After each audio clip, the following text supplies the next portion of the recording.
Chapter 7. The two strong-arm specimens still standing at the top of the ramp ducked instinctively. Something small and fast swooshed past Han, knocking the humanoid who had been guarding him off his feet. Bolux pivoted to follow the action. From the now exposed blue Max more high-pitched beeps issued forth. Han realized with some amazement that the computer module had managed to summon the remote target globe from the Falcon's interior and was using it as a weapon. Before Juok's people could react, Han yelled, "Hit him!" He grabbed the nearest opponent's weapon, a slug-shooter carbine with a drum magazine, and twisting his leg behind the others, toppled him over. Badur rammed his elbows back into the face of his guard and turned to grapple with him. Chewbacca was less fortunate. Preparing to enter the fray, he was unaware that the massive Egome Fass had stolen up behind him. The Enforcer's hard fist crashed into the base of the Wookiee's skull. Chewbacca staggered, nearly falling to his knees, but his tremendous strength bore him up again. He turned groggily to give battle, but Egome Fass's first blow had given the Enforcer a formidable edge. He avoided Chewbacca's slowed counterpunch and landed another blow, bringing his fist down on the Wookiee's shoulder. And this time the Falcon's first mate went down. Badur was having a difficult time with his second guard, who was young and fast. They struggled, feet shuffling in the dry dust, but just as the older man was gaining the upper hand by dint of weight and reach, he was tackled low around the knees and went down. The tackler was Hasty. She had seen that Juok's men on the ramp were about to open fire on Badur. Propelled by its repulsor power and forced air, the remote globe had taken two antagonists out of the fight. Juok was shooting at it with Hasty's confiscated pistol, missing and screaming orders that her troops ignored. Han had retrieved the carbine, knocking his opponent away with a stroke of the weapon's butt. He spotted his partner struggling to rise as Egome Fass hovered over him. The Enforcer's hood was thrown back, and in the light spilling down through the hatch Han saw the humanoid's huge square jaw and tiny gleaming eyes, set far back under thick bony ridges of brow. Han clamped the carbine stock to his hips and squeezed off a burst. The weapon stuttered with a deafening staccato and reeked of burned propellant. A stream of slugs plucked at the Enforcer's chest but only ripped away fragments of cloth. Egome Fass was wearing body armor under his outsized coveralls. Before Han could adjust for effect, the humanoid lunged for cover. A wash of white fire flared on Han's right. Turning, he saw that it was a power pistol shot aimed at Badur by a man on the ramp who missed because Hasty had just tackled the old man. But it hit the man with whom Badur had been struggling. He shrieked once and died as he fell. Han grabbed Chewbacca's elbow as the Wookiee struggled to his feet, shaking his head to clear it. Retaking the Falcon was impossible. The two remaining guards at the ramp head were kneeling in the shelter of the hatchway and firing into the night. "Get back!" Han hollered to his companions. He moved back, firing in brief bursts, followed by Hasty and Badur with skinks scuttling rapidly behind. The spotty return fire, hasty and poorly aimed, never came close. But one guard, a leather-skinned creature with a horny carapace, blocked Bolux's retreat. Blue Max beeped, and immediately the remote flashed out of the darkness, striking the creature from behind and knocking it over. Since the remote couldn't operate at any great distance from the starship, Max gave the signal that sent it jetting back on board. The labor droid hurried after the others, bounding in long strides made possible by heavy-duty suspension. The group ran, bounded and scuttled to the edge of the landing area. All the while Han raked the field behind them to keep Juok's people pinned down. Then the carbine went silent. "Drums empty," he said. Off in the night he could hear Juok railing at her followers and calling for a comlink. "She's posting a guard on the ship and calling for reinforcements," Badur announced. We'd best lose ourselves in town for a while. The group descended through the city in an informal race, past shuttered shops and locked doors. No lights could be seen. The Dalaltians who had seemed so curious earlier wanted no part of this lethal dispute among offworlders. Leading the others, Han plunged into an alley, followed it to a market plaza, and hurried down a trellised side street that smelled of strange foods and fuels. They came to a factory district. Pausing in the shadows, the humans and the Wookiee leaned against a wall and fought for breath while Bolux waited impassively, and Skinks with a superior respiratory system, checked his carrier cinches to make sure that none of his precious instruments had been damaged. "You should have snagged a gun," Han puffed, "instead of worrying about that one-man band of yours." "These have been making music in my family for a dozen generations," Skinks replied indignantly. "And I'm sure I don't know how I could have wrested a weapon away from some malodorous ruffian 4 times my size." Han gave up the argument and checked the nearby rooftops. "Can anybody spot a ladder or staircase? We have to see if they're trailing us." "Now I can be of help there, I believe," Skinks announced. A nearby pole supported fiber-optic cables for in-town communications. Wrapping himself around it, Skinks spiraled up the pole, protecting his instruments carefully. Since all the buildings were one-story affairs, he had a good view of the surrounding area. Having reconnoitered, Skinks corkscrewed his way down the pole again. "There are search parties working their way down through town," he told them. "They have handheld spotlights. I assume them to be using comm links." He tried to hide his fearful quaking. "Did you see their ship?" Han asked eagerly. "It must be around here somewhere. Perhaps we could pick up some firepower there." But Skinks hadn't spotted it. They decided to try to skirt the search party's pattern and see if they couldn't get back to the Millennium Falcon. Skinks' feathery antennae wavered in the air, attentive to vibrations. "Captain, I hear something." They all held their breath and listened. A rumbling swelled until it shook the ground. "Looks like Juak got through on the comlink," observed Badur over the tumult. An enormous vessel mounted with heavy guns was hovering above the landing area, its floodlights playing over the city. The fugitives pressed back into the shadows. The ponderous lighter couldn't hover and search for long, instead she descended. "There'll be more manpower on board her," Badur warned. "Skinks, shinny up and take a look. Be careful." The Rurian went up a nearby line pole and was down again almost at once. "The big ship must have dropped off parties down in the lakeside area," he told them urgently. "I saw them spreading out, coming up the hill. And there's a group of 3 coming down this way from above. One of them is carrying Chewbacca's bowcaster." The Wookiee growled ominously. Han agreed, "Let's take care of them, but good." No one mentioned surrender. It was plain Juak would do anything to get what she wanted. The search party flashed handheld spots into alleys and doorways. Teams were being organized to scour the rooftops. Virtually every trustworthy being who could be spared from the mining camp had been armed and brought to the scene. The man leading this particular party, the man whose carbine Han had appropriated, carried Chewbacca's bowcaster and had tucked Han's blaster into his belt.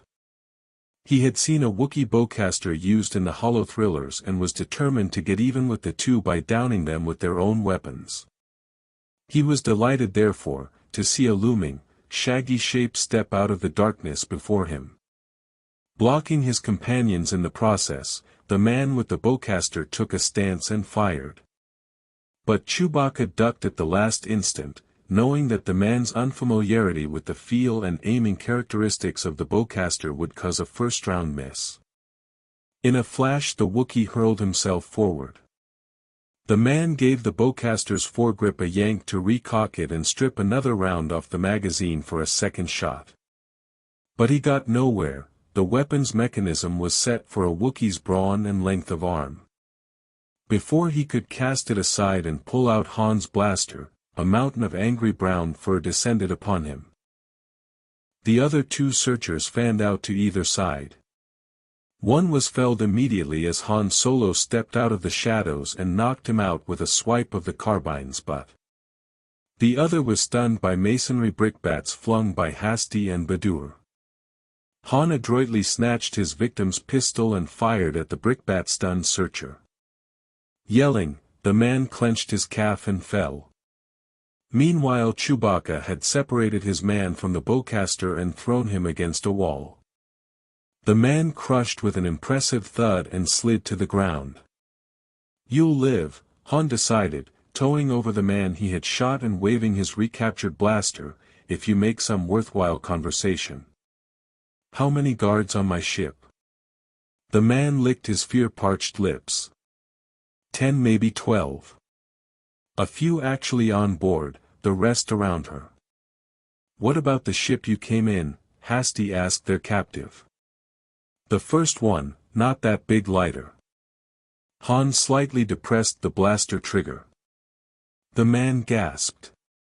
"Back slope of town, below the landing area, in the rocks." Badur came up, having collected the comlink dropped by the bowcaster thief. "Sonny boy, you just bought yourself a future." Then he told them that Juok's spaceboat was grounded on an expanse of flat stone, with only 2 men guarding her. "I've grown to dislike unnecessary killing," Badur explained, setting an appropriated stun gun for maximum dispersal. He squeezed the trigger, and blue rings of energy leapt outward. Immediately the 2 guards collapsed. Badur and Hasty patted them down for whatever weapons or equipment they might have, then Han climbed into the boat and moved to the pilot's seat. "Fueled and ready." Chewbacca, examining the co-pilot's side of the board, woofed a question. "No.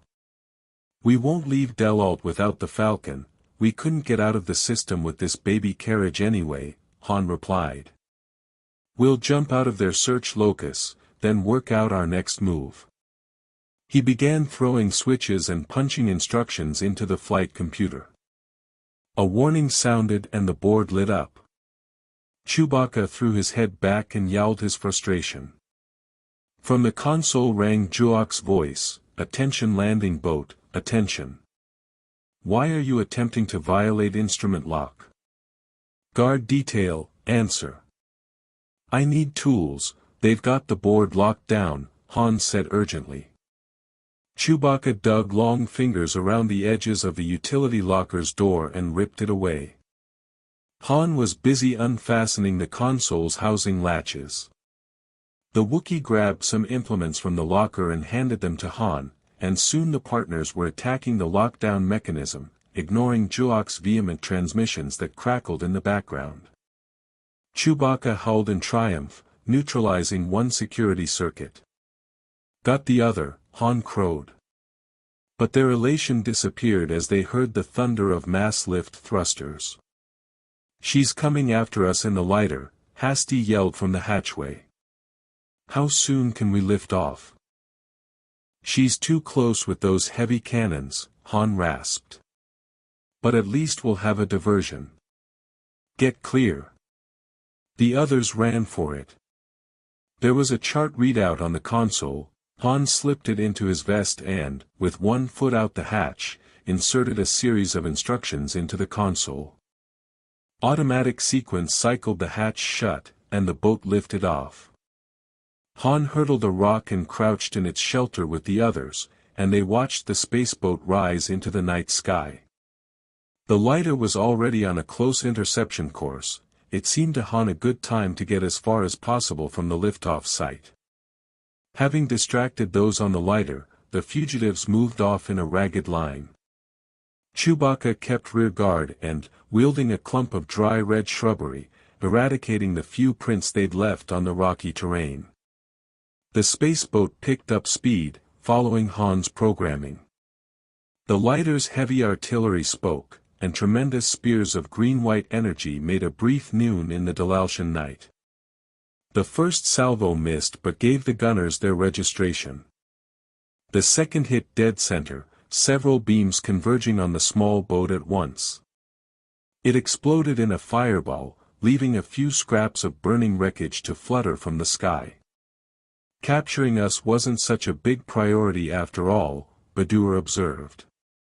They had barely reached the temporary shelter of a rocky outcropping and hidden themselves among the boulders when the lighter returned with a rumble of brute thrusters and settled in where the boat had lifted. In moments the area was swarming with armed searchers sweeping handheld spots. The stunned guards were quickly discovered, the ground examined. "They're buying it," Hasty whispered with muted elation. The searchers noted the prints left by Han and the others when they had approached the boat but missed any sign of departure, thanks to Chewbacca's painstaking work. The dozing guards were lugged aboard the lighter and the rest of Chewbacca's employees embarked. Thrusters flared again. Han's mind was racing. Now that they were armed and Chewbacca apparently believed them dead, they had a chance of retaking the Millennium Falcon. Han expected to see the lighter land next to his own ship, to take away the guards on board. Instead, the larger vessel hovered above the freighter. The Falcon's ramp was up, her ramp bay doors closed. Han suddenly understood what was happening. He threw himself forward at a flat-out run, bellowing at the top of his lungs, with Chewbacca only a step behind. No one on either ship heard them, of course. The lighter, its hoisting gear making loud contact with the freighter's upper hull and achieving tractor lock on the smaller ship, lowered her mechanical support booms. In the same manner as she transported mining equipment, the lighter lifted off with the Millennium Falcon tucked up tightly to her underside. The lighter veered south, gathering speed and altitude as she went. Han slowed to a stop. In despair he and Chewbacca watched their ship being borne away across the lake and over the mountains beyond. The others caught up. "They think the log recorder disc is on board, isn't that it, Captain?" Skinks asked, somewhat in shock. "They searched us and didn't find it and tried to kill us, so they must assume we left it on board the Falcon." "Where are they headed?" Han asked tonelessly. "Straight for the mining camp," Badur answered. "They'll have all the time and privacy they need to search her thoroughly." Han pivoted on his heel and walked off toward town. A drizzle was starting. "Where are you going?" "Where are we going?" Skinks yelped as the others hurried after. "I want my ship back," Han said simply. Chapter 8. "It's a lame-brained scheme, even for you," Hasty was saying. Han peered into the grayness and wished Badur would return. The drizzle had become a freezing cold downpour during the night, then slackened to a drizzle again. Han and the others, awaiting the old man, had taken shelter under a tarp behind piles of cargo in a broad-eaved wooden warehouse by the docks. They were sipping sparingly from the flask, which had remained clipped to Han's gun belt throughout the night's action. They were damp, bedraggled and miserable. Han's hair was plastered flat against his skull, as was Hasty's. Drops fell from Skink's matted wool, and Chewbacca's pelt had started exuding the peculiar odor of a wet Wookiee. Han reached out and patted his friend's head in a gesture of consolation, wishing there were something he could do for Bolux and Max. The two automata, abiding patiently, were worried that their moisture-proofing would fail. "You haven't got a prayer of pulling this off solo," the girl finished. He swiped a damp strand of hair off his forehead. "Then don't come along. There'll be another ship through here any year now." A man in a shabby cloak appeared, splashing through the puddles bearing a bundle on his shoulder. Han, his blaster's scope set for night shooting, identified Badur. The old man crouched with them under the tarp. Having acquired a cloak from an alley sleeper, he had contrived to buy 4 more. Han and Hasty found that 2 fit them passably well, and even Bolux could don one stiffly, unaccustomed as he was to the extraordinary feel of clothing. But the biggest cloak Badur had brought could barely contain Chewbacca, though its hood managed to cover his face from casual observation. His shaggy arms and legs stuck out. Maybe we could wrap him in bunting, like mittens and leggings, Badur suggested, then turned to Skinks. I didn't forget you, my dear professor. With a flourish he produced a shoulder bag, which he held open invitingly. Skinks shrank back, antennae wobbling in dismay. Surely you can't mean. This is unacceptable. Just until we're out of town, Han coaxed. About that, son, Badur said, maybe we should lie low a while instead. Do what you feel like, this could be a bad hike. But they're probably tearing the Falcon apart at the mining camp. Then what's the point in going? Hasty remonstrated. It's a couple of 100 kilometers. Your ship will be in pieces. Then I'll put her back together again, he near hollered, then calmed. Besides, how did Juak and company show up so fast, unless she's got contacts here?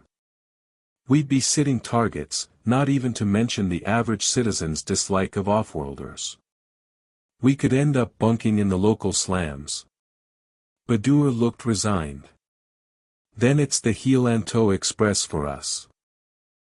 The rain was letting up, the sky lightening. Han studied the chart readout he had picked up. It turned out to contain a complete survey map of the planet, dated, but in exacting detail. At least we had the good luck to get this. Hasty sniffed. You spacers and mariners and aviators are all alike, no religion, but plenty of superstition. Always ready to involve luck. To forestall another verbal skirmish, Badur jumped in. The first thing is to get across the lake. There are no connections south on this side. No air service anywhere, but there's some ground transport over there somewhere. The only way across is a ferry service run by the natives, the swimmers. They're jealous of their territory and they charge a fee. Han wasn't sure he wanted to be transported by one of the Sauropteroids, the swimming people of Delalt. We could hike around the lake, he proposed. It would take us 5 or 6 extra days unless we could negotiate a vehicle or get our hands on some riding animals. Let's check the ferry. What about food and equipment? Badur looked askance. What about lovely ladies and hot food? There'll be settlements along the way, we'll have to improvise. He blew his breath out, and it crystallized. Are you coming or staying? Han asked Hasty. She gave him a scalding glare. Why bother asking, you'll lean on people until there's no choice left. The moderately safe and comfortable adventure envisioned by Skinks had become a very real struggle for survival, but this Rurian's practicality made his decision simple. I believe I'll remain with you, Captain, he said. Han almost laughed, but Skinks' simple tone of pragmatism and self-preservation lifted his opinion of the Rurian a notch. Glad to have you. All right, down to the docks and across the lake. Skinks crawled unwillingly into the bag, which Chewbacca then shouldered. They proceeded in a tight group, with Badur in the lead and Hasty and Han on the flanks. The Wookiee and Bolux kept to the middle of the group in hopes that in the poor light and rain they would be mistaken for humans, one extremely tall, the other barrel-chested. Skinks poked his head out of the bag, feathery antennae thrashing. Captain, it smells awful in here, and it's cramped. Han pushed him back down, then as an afterthought gave him the flask. The docks and their moored embarkation floats were already busy. Leaving the others in the partial concealment of stacks of cargo, Han and Badur went to inquire about passage. Though the docks had space for many of the tow rafts used by Delalt's native Sauropteroids, only the middle area seemed busy. Then, scanning the scene, Han saw one lonely raft off to the right. Though Badur had briefly described the swimmers, Han still found them a startling sight. Men were loading cargo aboard the tow rafts, which were tied at the embarkation floats. Tow lines and harnesses bobbed as the rafts waded in the water. Beyond them lays 20 or so sauropteroids, circling or treading water with flipper strokes of immense power. They ranged from 10 to 15 meters in length, their heads held high from the water on long muscular necks as they moved in the lake. Their hides varied from a light gray to a deep green-black, lacking nostrils. They had blowholes at the tops of their long skulls. They idled, waiting for the men ashore to complete the manual labor. One of the men, a burly individual with a jeweled ring in one ear and bits of food and droplets of breakfast nectar in his beard, was checking cargo against a manifest. As Badur explained their needs, he listened, playing with his stylus. "You will have to talk money with the top bull," he informed them with a smirk Han didn't like, then called out, "Ho, Kazarax. Two seeking passage here." He returned to his work as if the two men no longer existed. Han and Badur went to the dock's edge and stepped onto an embarkation float. A sauropteroid approached with a few beats of his flippers. Han surreptitiously moved his hand closer to his concealed blaster. He was ill at ease at seeing Kazarax's size and his hard narrow head with its fangs longer than a man's forearm. Kazarax trod water next to the float. When he spoke, the blast of sound and fishy breath made both men fall back a bit. His pronunciation was distorted but intelligible. "Passage is 40 drit," the creature announced, a hefty sum in Dalaltian currency, each.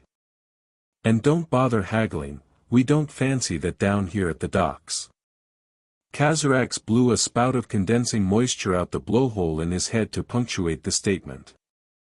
"What about the others?" Han murmured to Badur, indicating the rest of the sauropteroid pack. But Kazarax caught Han's query and hissed like a pressure valve. "They do as I say. And I say you cross for 40 drit." He feinted, as if he were going to strike, a snakish movement that rocked the float with turbulence. Han and Badur scrambled onto the dock as the men there guffawed. The man with the manifest approached. "I'm chief of Kazarax's shore gang, you may pay me."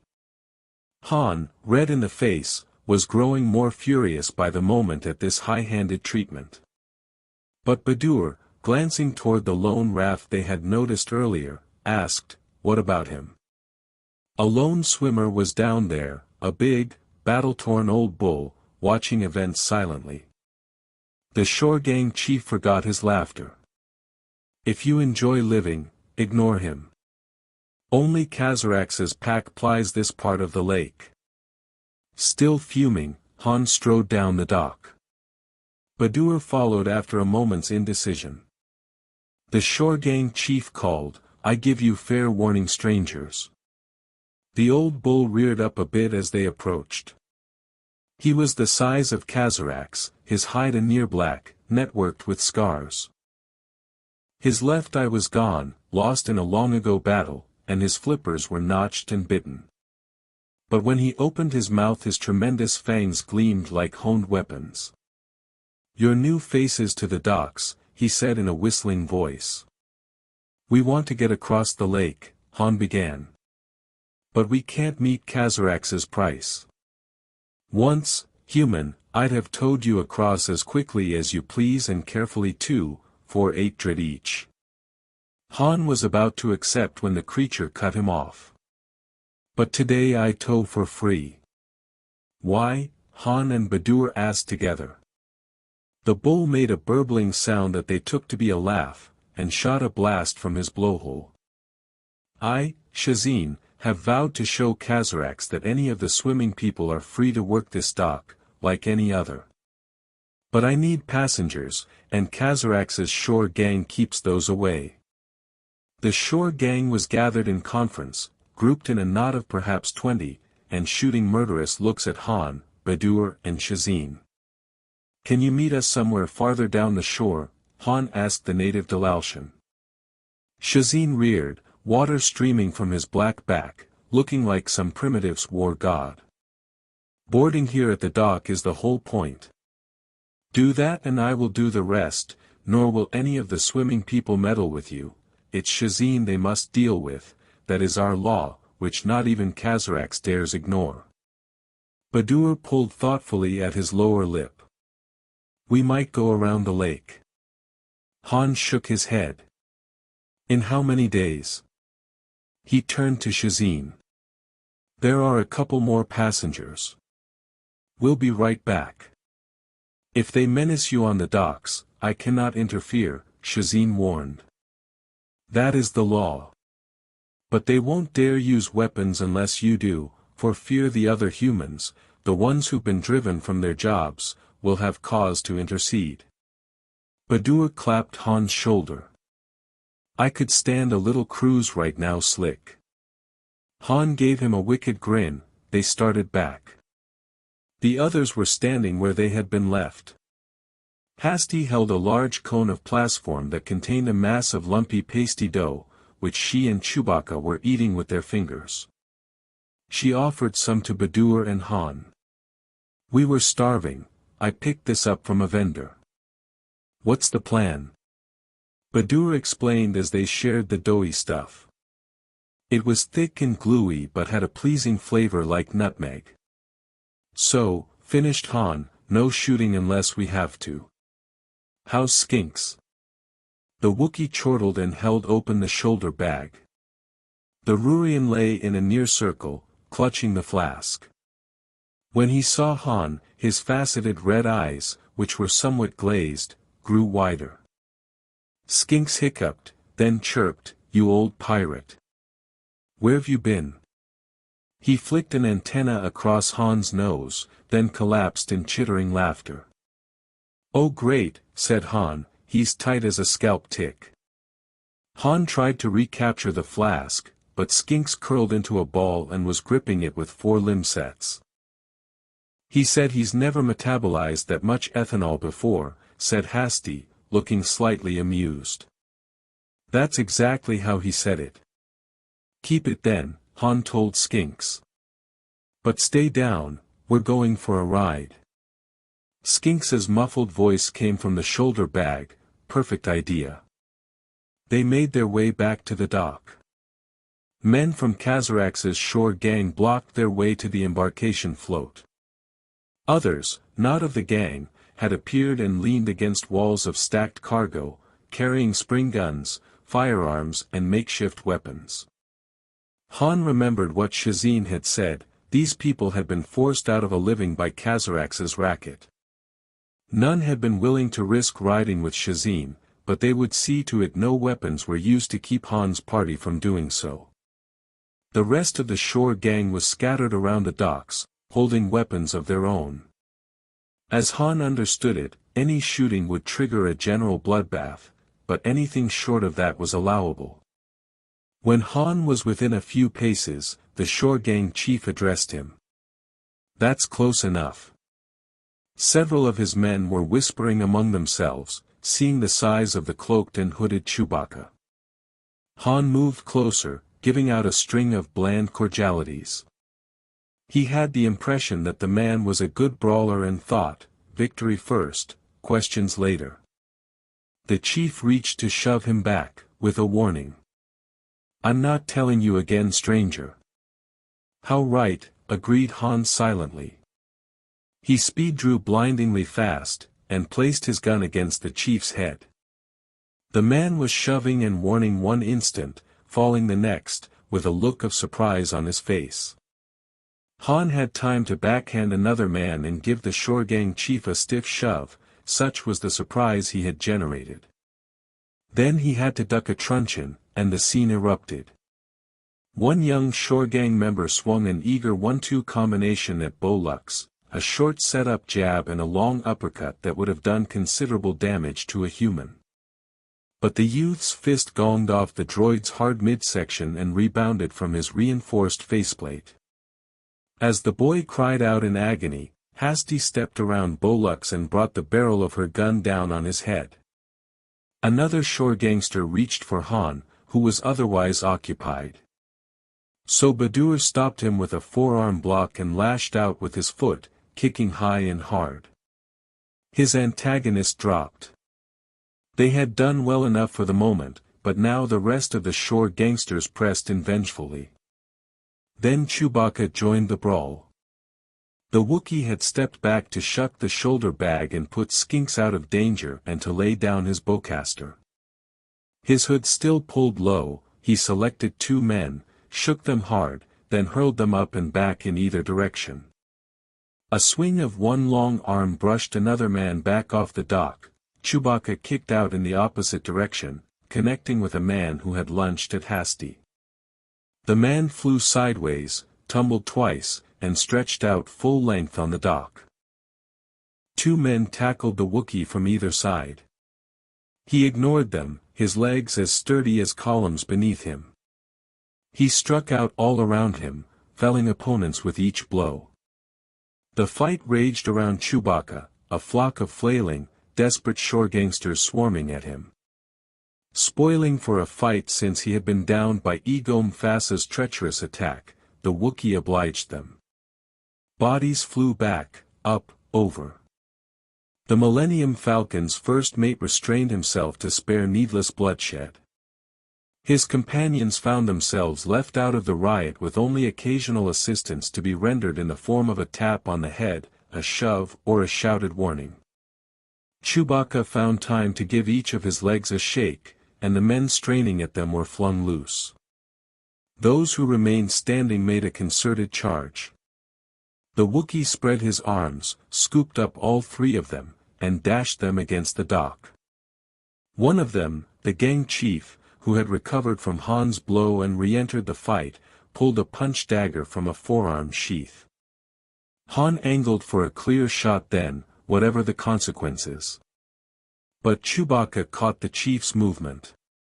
The Wookiee's head snapped around, his hood falling back for the first time, and he unleashed a full-throated roar into the shore gang chief's face, drawing his lips back off his jutting fangs. The chief turned absolutely white, eyes bulging, and managed to produce the smallest of squeaks. His punch dagger fell from limp fingers. The snarling Wookiee, having attended to all the others, set the man down and put one forefinger against his chest. The chief fell backward to the deck, trying to draw breath. Hasty grabbed Chewbacca's bowcaster and her dropped cone of dough. Badur held the sack containing Skinks, from which emerged chitters of hilarity. Han grabbed his partner's arm. Gangplanks going up. They dashed for the embarkation float, hopping one by one to the tow raft. Shazin, who had watched the whole encounter, loosed a blast from his blowhole. Closing a nictitating membrane over his eye, he ducked beneath the water to re-emerge with his head through the tow harness commanding, "Cast off." Badur, last in line, brought the raft's painter with him. They had expected Shazin to move off quickly, but the swimmer warped the raft out slowly. When he had put a few dozen meters between the raft and the dock, he slipped the tow harness by submerging, then resurfaced to nudge it to a stop with his rock-like snout. "That was some fine thumping," he hailed. Throwing his head back, he issued an oscillating call that rolled across the water. "Shazin salutes you," he clarified.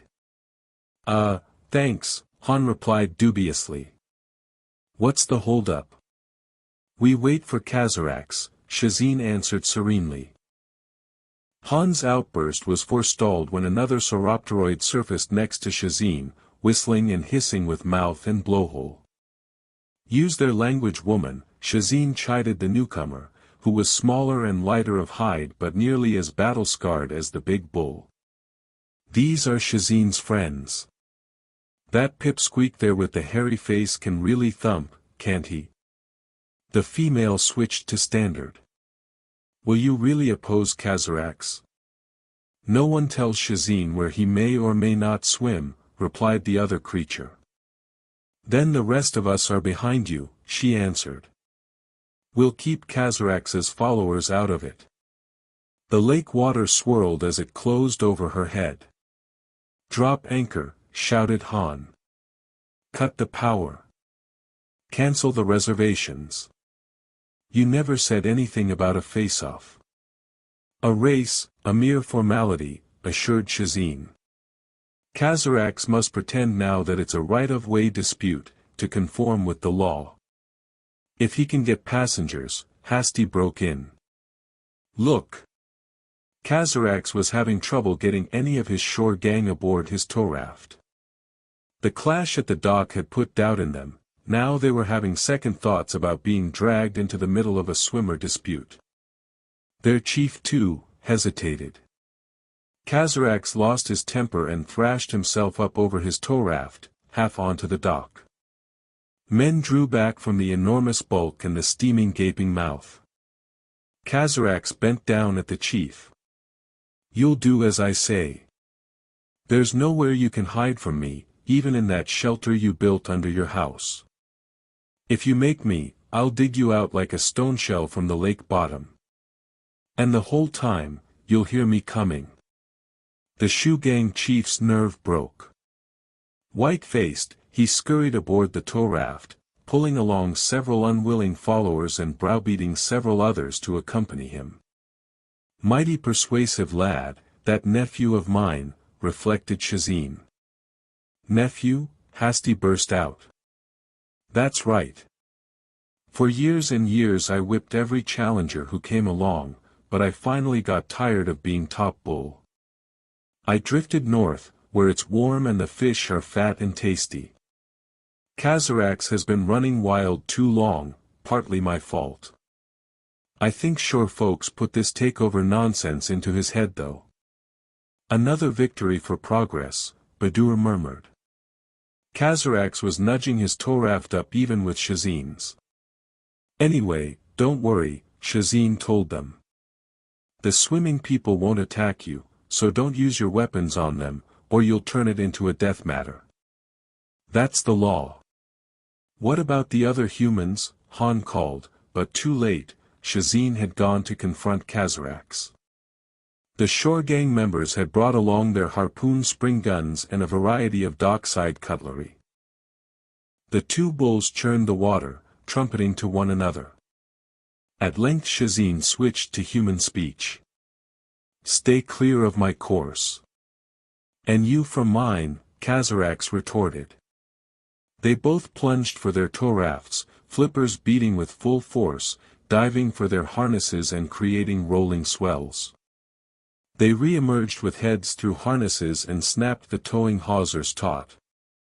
The hawsers creaked with the strain, wringing the water from them. Water gushed up from the raft's blunt bows, breaking in spray and foam.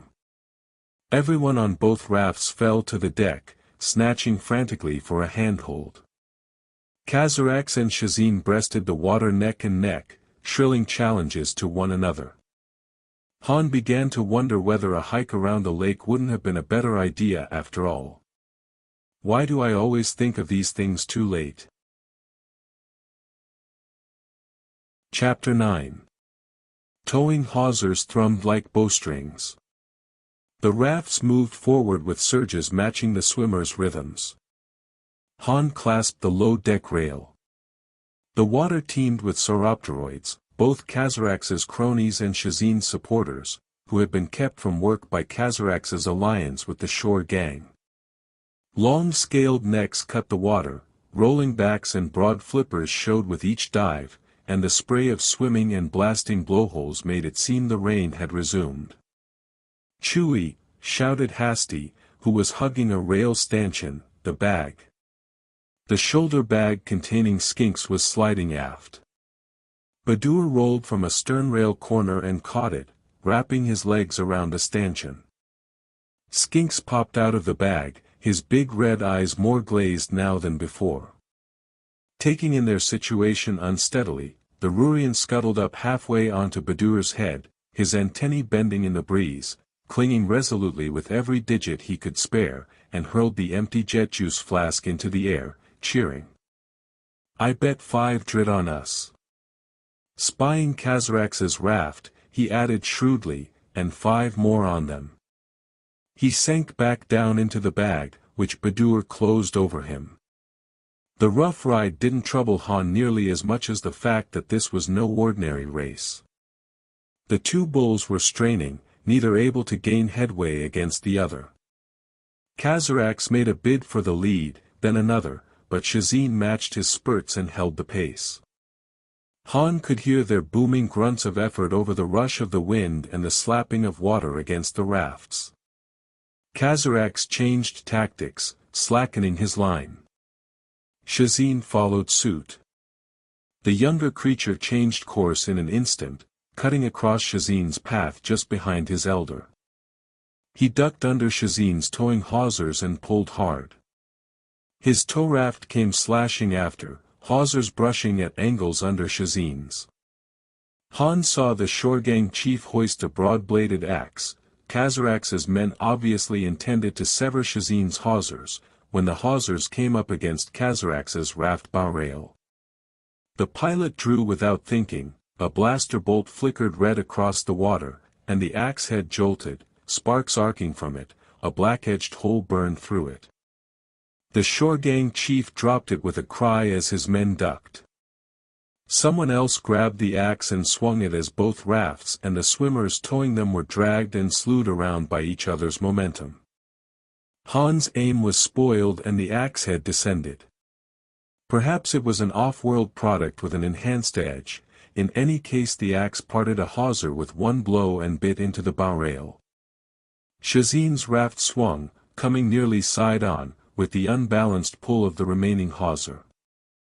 The chief had the axe back, ready to chop the other hawser. Han was aiming carefully at the axe when Shazin changed course in an effort to see what had happened. The remaining towing hawser dragged across Kazarax's raft rail, catching the Shorgang chief and pulling him overboard. At the same moment Shazin's maneuver bumped his own raft into a trough. Han lost his footing, slipped and fell, whereupon the blaster flew from his hand. The chief was still clinging to Shazin's remaining tow hawser, lower body in the water, sawing at it with a knife. Han couldn't spot his blaster, but was determined not to let that second line be severed. The gang chief was working at the hawser, Hasty was shouting something about not starting a firefight, and Badur and Chewbacca were yelling something he didn't want to take time to listen to, being in no mood for a debate. Losing patience, he threw off his flight jacket, stepped over the bow rail, sprang and began drawing himself down the hawser, hand over hand, his legs wrapped around it, the higher swells wetting his back. The Shorgang chief felt the vibrations in the hawser, saw Han and sawed more furiously at the tough fiber. The chief took a moment to slash at the pilot. Han suddenly realized how impetuous he had been, as if another man entirely had occupied his body for a moment. He didn't quite avoid the stroke and the knife point cut across his chin. The water pulled at them both. But Han avoided the backslash with dexterity gained in zero-G acrobatics drills. He lashed out flat-handed in a disarming blow, and the knife plunked into the water. As the knife fell, the Shorgang chief began to lose his grip on the hawser. He grabbed at Han, and both men plunged into the water. The lake water was agonizingly cold and had a particular taste. Han dove as deeply as he could, his clothes dragging at him. Underwater he heard the thud of the raft's bow striking the chief's head. Cheeks puffed, the pilot glanced up through the icy dark water as the raft passed over him, and then surfaced just behind it. He grabbed for the stern rail, missed and was himself grabbed. Chewbacca pulled his partner over the stern rail in one motion just as the raft began drifting to a halt. Shaking wet hair out of his eyes, Han gave an involuntary cry of surprise, seeing why they had stopped. Kazarax's maneuver had been Shazin's needed provocation for combat under swimmer law. Both the monstrous bulls had ducked out of their tow harnesses, now they met in resolute battle. They charged into collision, a butting of great heads whose report sounded like the crack of a tree trunk, and an impact of muscular necks and broad chests that sent waves racing outward. Neither seemed hurt as they circled for position, flippers whipping the water into foam. The shore gang boss was paddling toward his raft, eager to be out of the behemoth's way. Han felt Bolux's hard finger tap his shoulder. "You'll no doubt be wanting this, sir. I caught it before it could go overboard, but you didn't seem to hear me call you." He passed over Han's blaster. Without taking his eyes from the battle, Han promised, "I'm doubling your salary," ignoring the fact that he had never paid the droid a thing. Kazarax wailed. He had been too slow on the withdrawal after nipping Shazin. The older bull hadn't gotten a full grip with his fangs, and Kazarax had gotten away, but now blood flowed down his neck scales. Kazarax, wild with rage, charged again. Shazin met him head-on, each of them trying to butt and bite, to press the other under the surface, shrieking and trumpeting. Shazin failed to repel a determined assault by Kazarax and slid back as the younger creature surged up over him seeking a death grip on his uncle's throat. But he had been too eager. Shazin had drawn him out, and now the older bull dropped his pretext and dove, rolling. His blunt tail slammed Kazarax's skull, and the younger combatant fell back in pain. They resumed butting heads, biting, thrashing flippers and colliding with one another.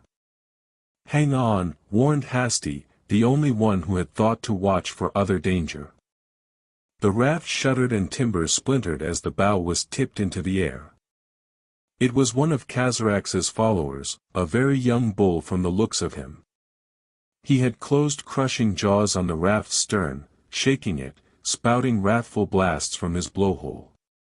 He tore a meter-wide bite out of the raft, spat the wood aside, then came at them again. Han set his blaster to maximum power. "Don't kill him," Hasty shouted. "You'll have them all down on us." As the Sauropteroid butted the raft, nearly capsizing it, Han bellowed. "What do you want me to do, sweetheart? Bite him back."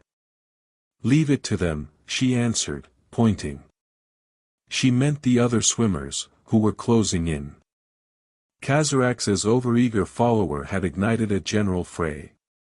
Han thought it was the female who had surfaced at the dock and offered support to Shazin, kicked up an impressive bow wave, making straight for the raft. But once again the creature closed jaws on the raft's stern.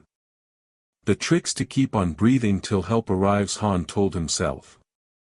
He spied the cone of gooey dough Hasty had brought, still more than half full. He reached for it, calling, "Chewie! Lock hands!" Han got to unsteady feet. The Wookiee reached out his long arm and caught Han's free hand, steadying him. The young bull had seen him coming and opened its maw, but when he pulled up short it closed its jaws with a crash and blew a geyser of spray through its blowhole. When he saw the edges of the blowhole vibrate with the indrawing of breath, Han jammed the cone of dough down on it as hard as he could. It landed on the sucking blowhole with a peculiar schloop. The swimmer froze, its eyes bulging. Into what air passages and chambers the dough had been drawn, Han couldn't begin to guess. The creature shook, then exploded in a sneeze that convulsed him, kicking up a fountain of water and nearly blowing Han off the raft with the fish-scented gust. At that moment Shazin's friend arrived. She hit the younger creature and they battled furiously.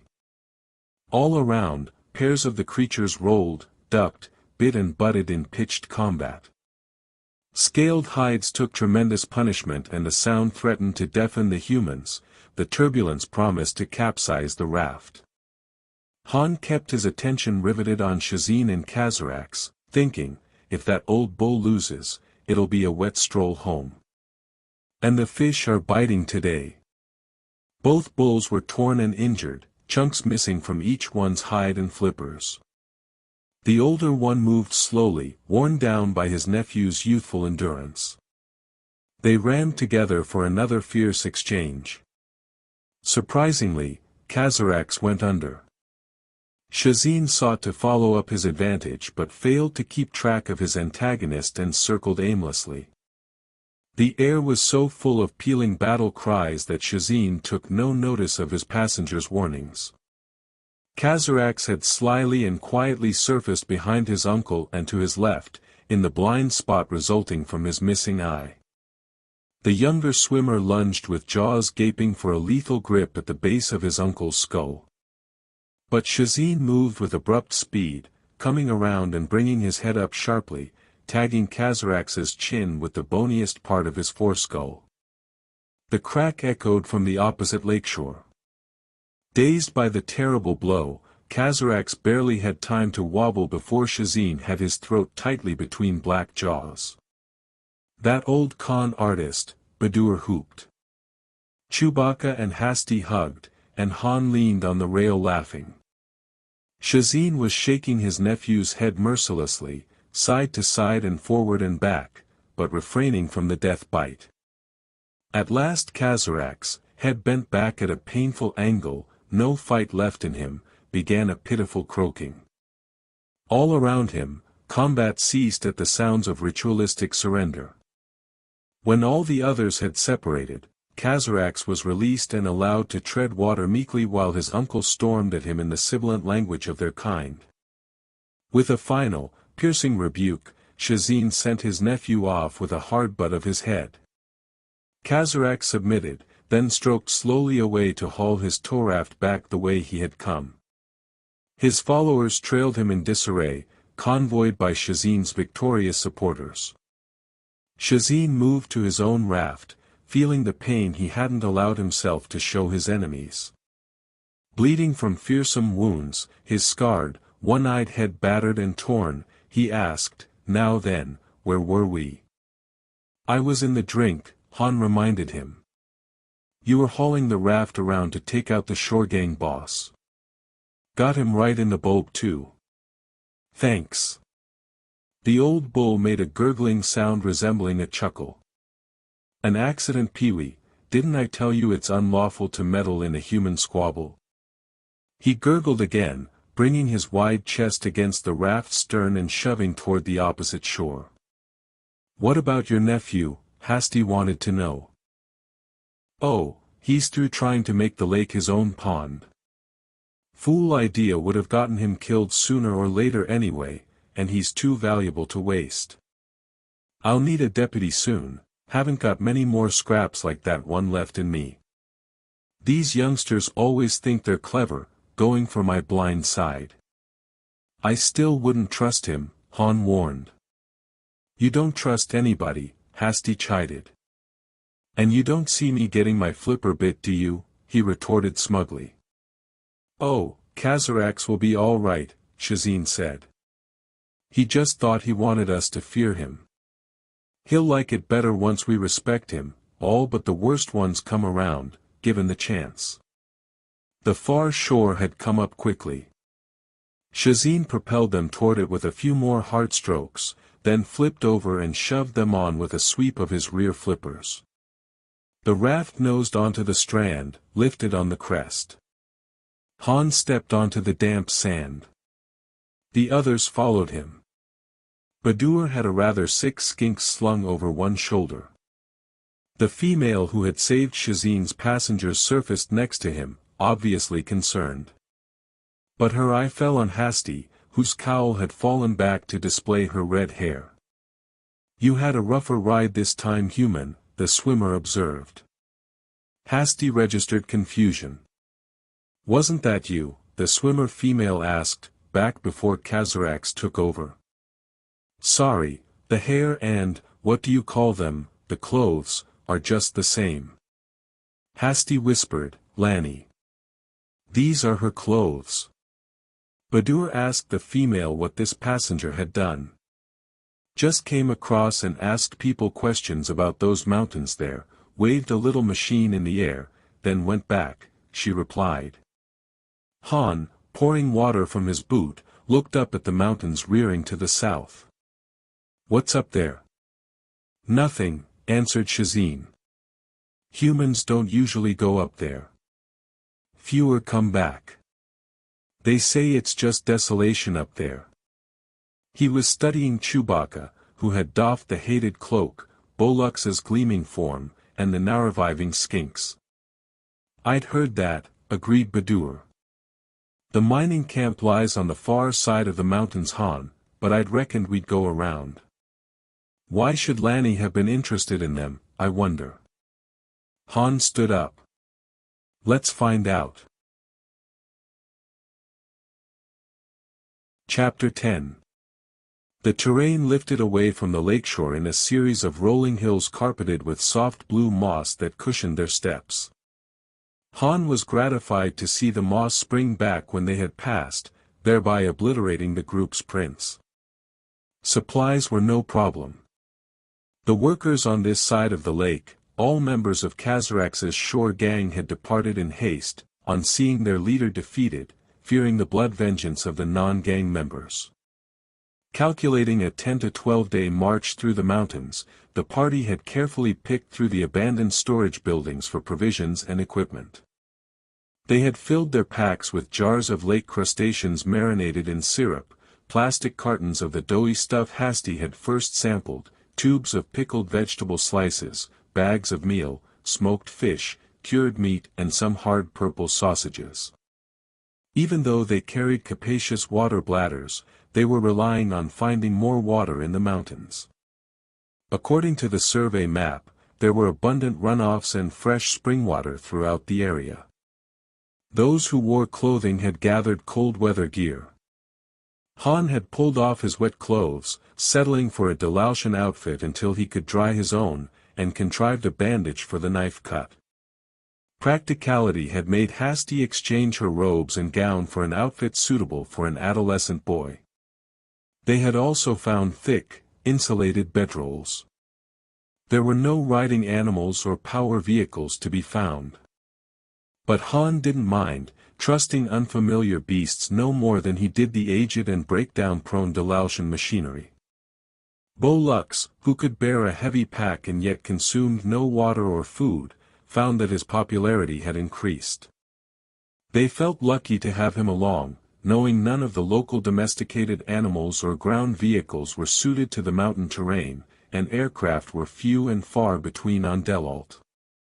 They had found some lengths of rope, but no other climbing gear. Neither had they found medicine or a medipack, additional weapons or charges, commo or navigational gear, heating unit, or macrobinoculars or telei, though the scope on Han's blaster would be some compensation for the last. For shelter, they had brought along a wagoner's tent they found in one of the abandoned buildings. And they were armed. In addition to Han's sidearm and Chewbacca's bowcaster, they also had the weapons captured from Juok's forces. Badur carried the stun gun he had already used and a brace of long-barreled power pistols. Hasty had a compact disruptor, a dart shooter loaded with toxic missiles and a blaster, but the latter was nearly exhausted because Han had used it to recharge his own. Skinks declined to bear arms, which his species never used, and Bolux's basic programming, the droid said, prohibited him from using them as well.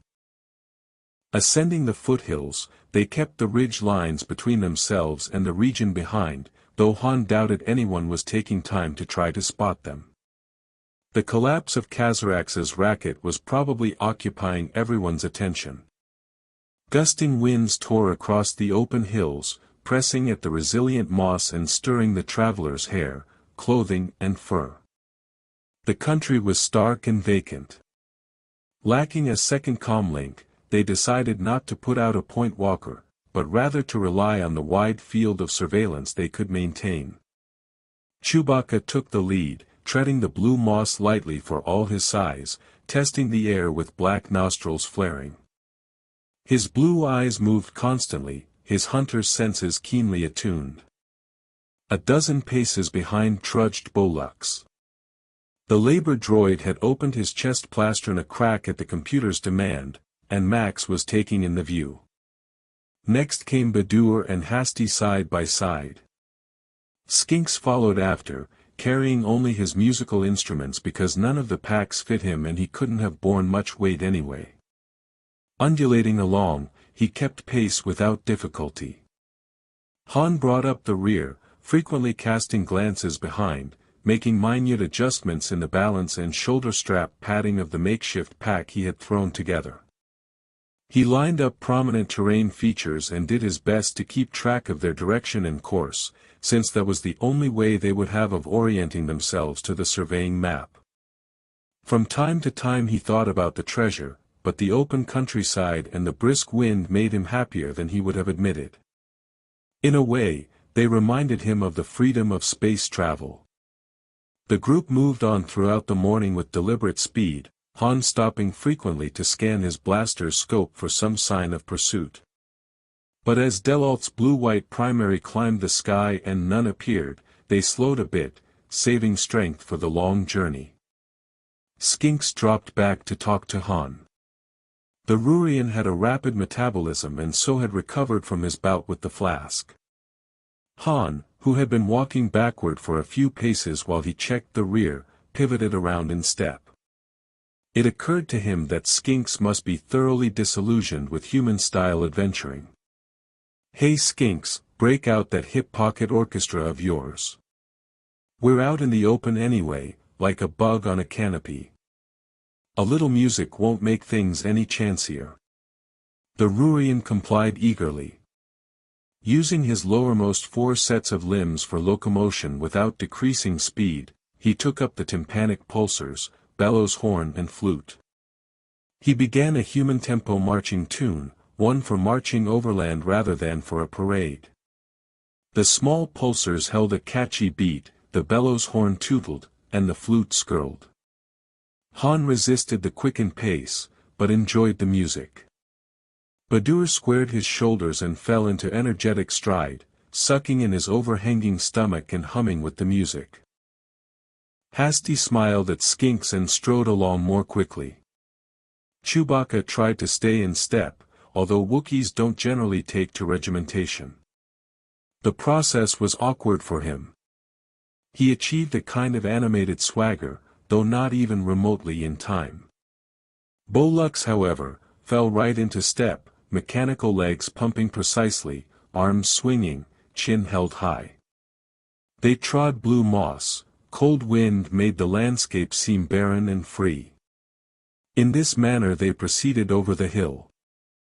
They were well up into the heights when the blue-white sun set. The few lights of the city came on, far below and behind them. Outcroppings of rock had begun to appear, rising from the blue moss. They camped at one of these ledges, under an overhang that would afford some protection from wind. There was no fuel for a fire. As they settled in, Han established priorities. "I'm going to check the area with the scope. Chewie will take first watch, after he eats. Badur, you take second and I'll take third. Skinks can have the wake-up duty. Is that all right with everybody?" Badur didn't mention Han's assumption of leadership, being content with the arrangement. "What about me?" Hasty asked evenly. "You can have first watch tomorrow, so don't feel left out. Would it be straining our bonds of affection to ask to borrow your wrist chrono?" Teeth clenched, she threw it at him, then he and Chewbacca set off. "You're welcome," she called after him. "Who does he think he is anyway?" she said to the others. Badur answered mildly.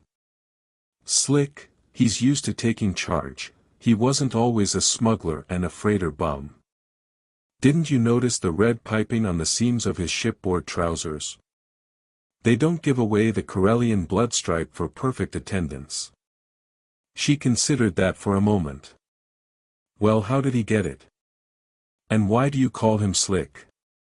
"You'll have to get that first part from him, but the nickname business goes back to the first time I met him, way back." In spite of herself, she was curious.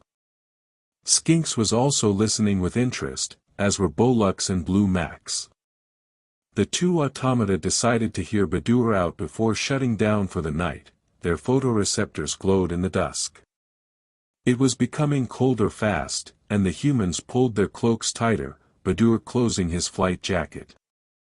Skinks curled his woolly form to conserve body heat. I'd been a line officer, had a few decorations myself, Badur began, but there was the matter of a floating jubilee wheel. I was running on board the flagship. Anyway, they reassigned me to the staff at an academy. The commandant was a desk pilot, off his gyros. His bright idea was to take a training ship, an old U-33 orbital loadlifter, and rig her so the flight instructor could cause malfunctions, realistic stress situations. Enough can go wrong without building more into a ship, I said, but the commandant had pull. His program was approved. I was a flight instructor, and the commandant came along on the first training mission. He gave the briefing himself, playing up the wise old veteran act. In the middle of it a cadet interrupted. "Excuse me sir, but the U-33's primary thrust sequence is 4-stage, not 3. The kid was gangly, all elbows and ears, and had this big chow-eating grin. The commandant was cold as permafrost. Since Cadet Solo is such a slick student, he will be first in the hot seat. We all boarded and took off. Han handled everything the CO threw at him, and that grin grew bigger and bigger. He really had put in a lot of time on that kind of ship. That crate had checked out 100%, but something went wrong and something blew. A second later we had all we could do to keep her in the air. I couldn't get the landing gear to extend, so I raised ground control and asked for emergency tractor retrieval. And the tractors failed, primaries and secondaries both, on the approach run. I just managed to get us up again. The commandant was white around the eyes by then. The crash wagons and firefighting machinery were deploying onto the field. Which was when Cadet Solo announced, "The reservoir locking valve on the landing gear's stuck shut sir, these U-33s do it all the time." And I said, "Well, do you feel like crawling down into the gear bay and taking a wrench to it right this second?" "No need," the kid says, "we can joggle it with a couple of maneuvers." The commandant's teeth were rattling. "You can't take a bulk vessel through aerobatics." Then I said, "You hope to sit in your mess kit?" "I can't sir, because I don't know which maneuvers Slick over there is talking about." "He'll have to do it." While his mouth was hanging open, I reminded him he was ranking officer. "Either you land this beast or let the kid try out his idea." He shut up, but about that time there was a rumpus in the passenger compartment. The other cadets were becoming nervous. So Han opened the intercom. "By order of the commandant, this is a full-dress emergency landing drill. All procedures will be observed. You are being graded on your performance." I told him he was playing fast and loose with what might be somebody's last moments, and he told me to go ahead and tell them the truth if I wanted a panic in the hold. I let it ride. Han took control back. The U-33 isn't designed for the things Han did to that bird. He took her through 3 inverted outside loops to free up the locking claws. Our vision began to go. How Han coaxed lift from those inverted wings, I'll never know, but he was smirking, hanging there from his harness. He went into barrel rolls to build centrifugal force in the reservoir. I thought he was going to rip the wings off and I almost took control back, but just then I got aboard light. He had forced the valve open. But gravity could have swung it shut again, so he had to fly upside down while the landing gear cranked out. The ship had begun losing altitude and the commandant was sort of frothing at the mouth, babbling for Han to pull out. Han refused. wait for it," he said. Then we heard this long grinding sound as the landing gear seated, and a clang as it locked. Han snap rolled, hit full reverse thrusters, and hung out all the hardware. We uprooted 2 stop nets and only lived because we landed into the wind. Jouncer landing, I tell you. They had to help the commandant off the ship. Then they deactivated that ship for good. Han locked down his board, just like the rule book says. Slick enough for you? He asked. I said, slick. That's how the nickname started. It was fully dark now. The stars were luminous overhead, and both of Delalt's moons were in the sky. Badur, if it happened today, Hasty asked quietly, would you tell those cadets they might die? He sounded tired. Yes. Even though they might have panicked. They had a right to know. The logical next question then, was, well, what are our chances, the truth? Can we get the Falcon back, or even survive an attempt?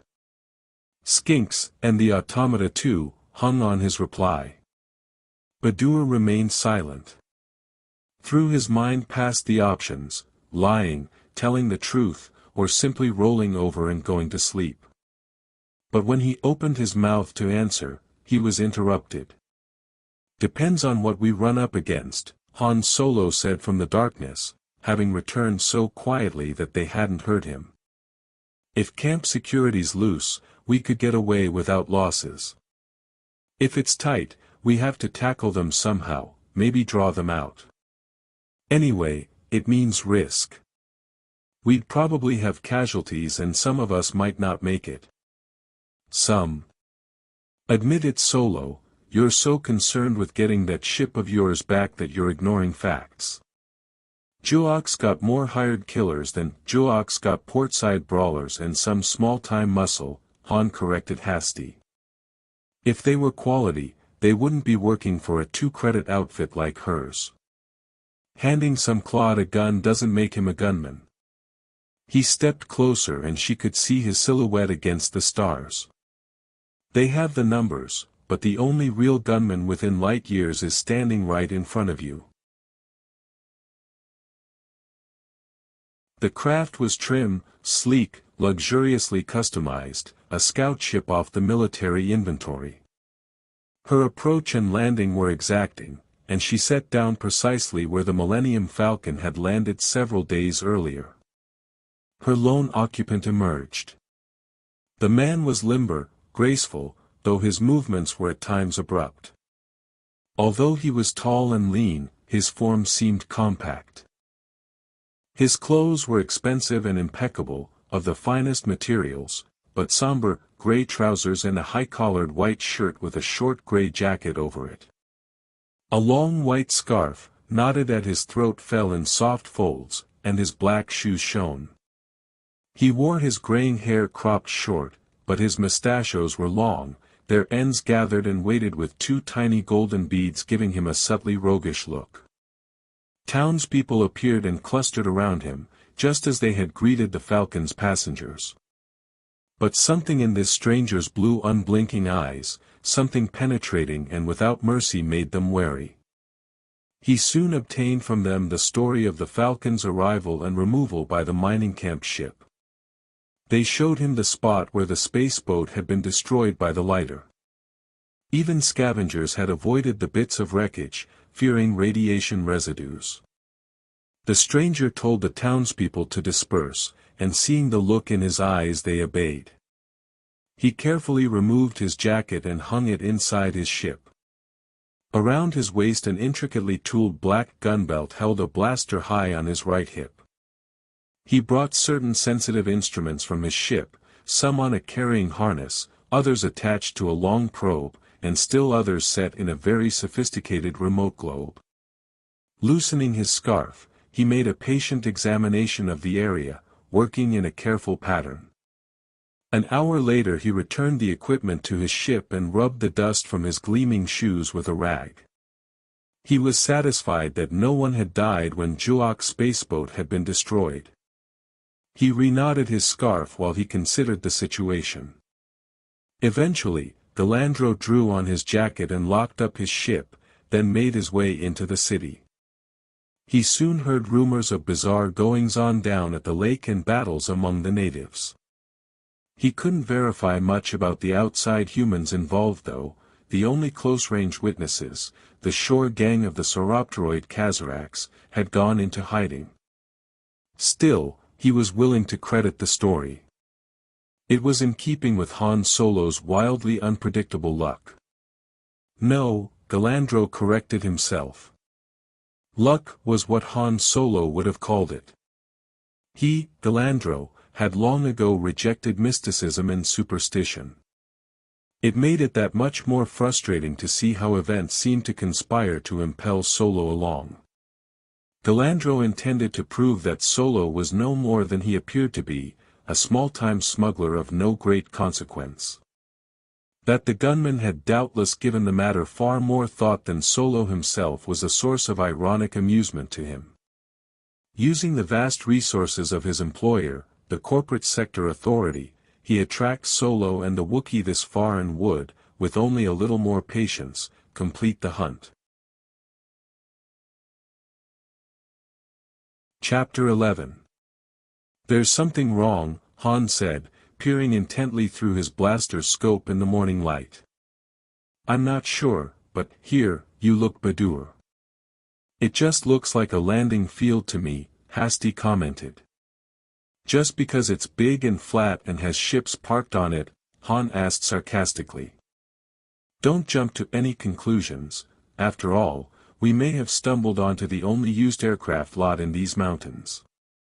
A stiff breeze at their backs blew down the narrow valley toward the field.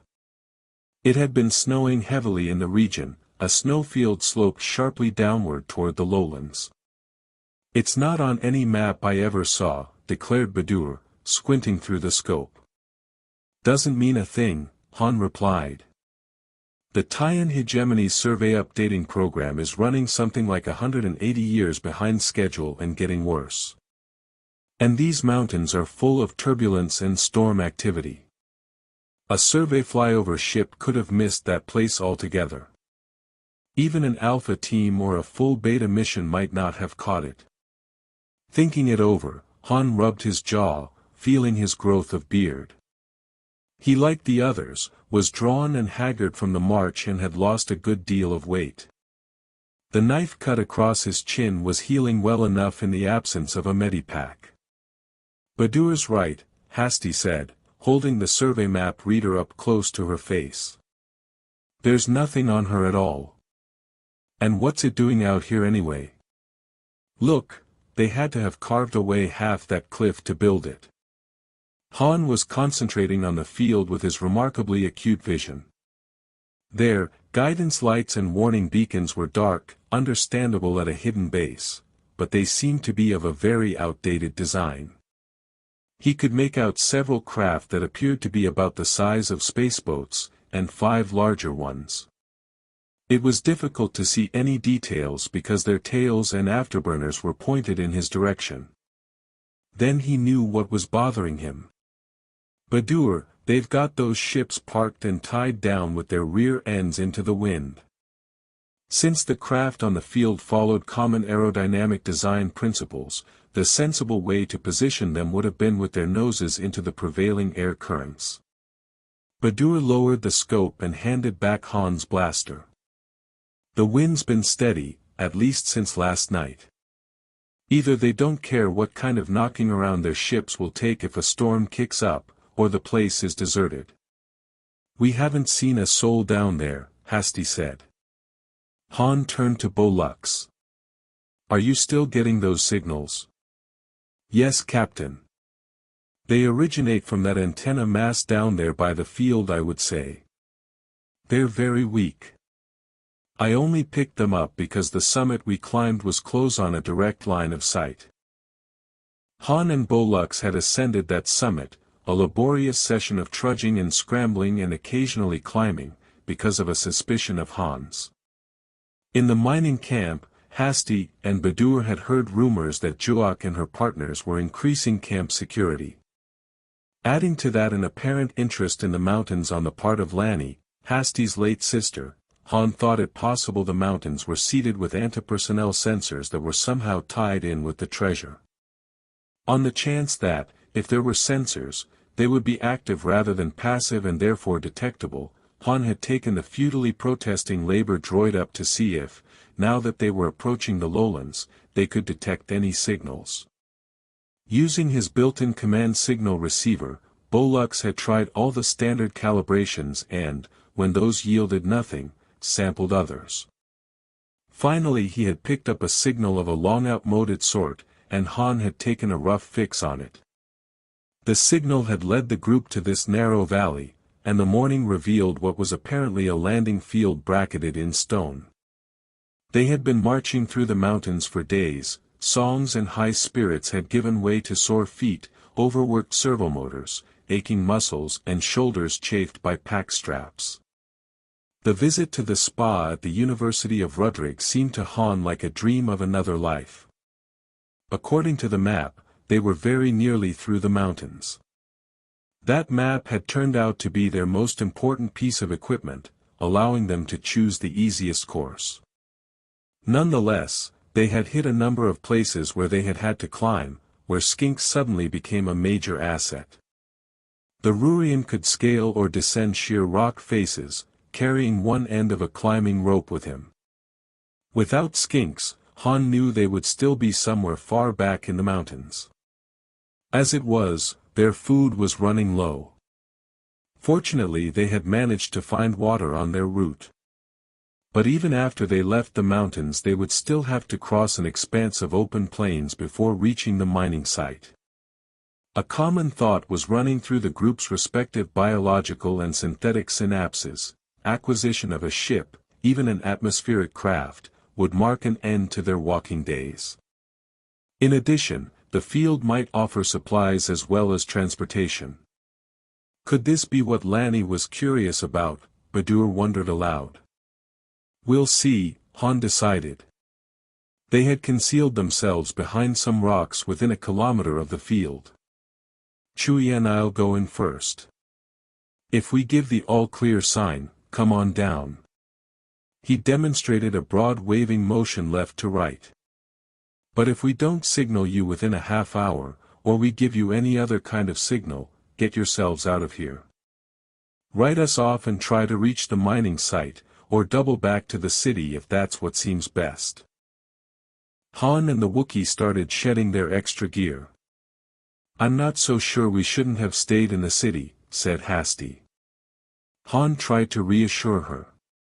You would be if you'd ever done any time swabbing out the plumbing in some local lockup, doll.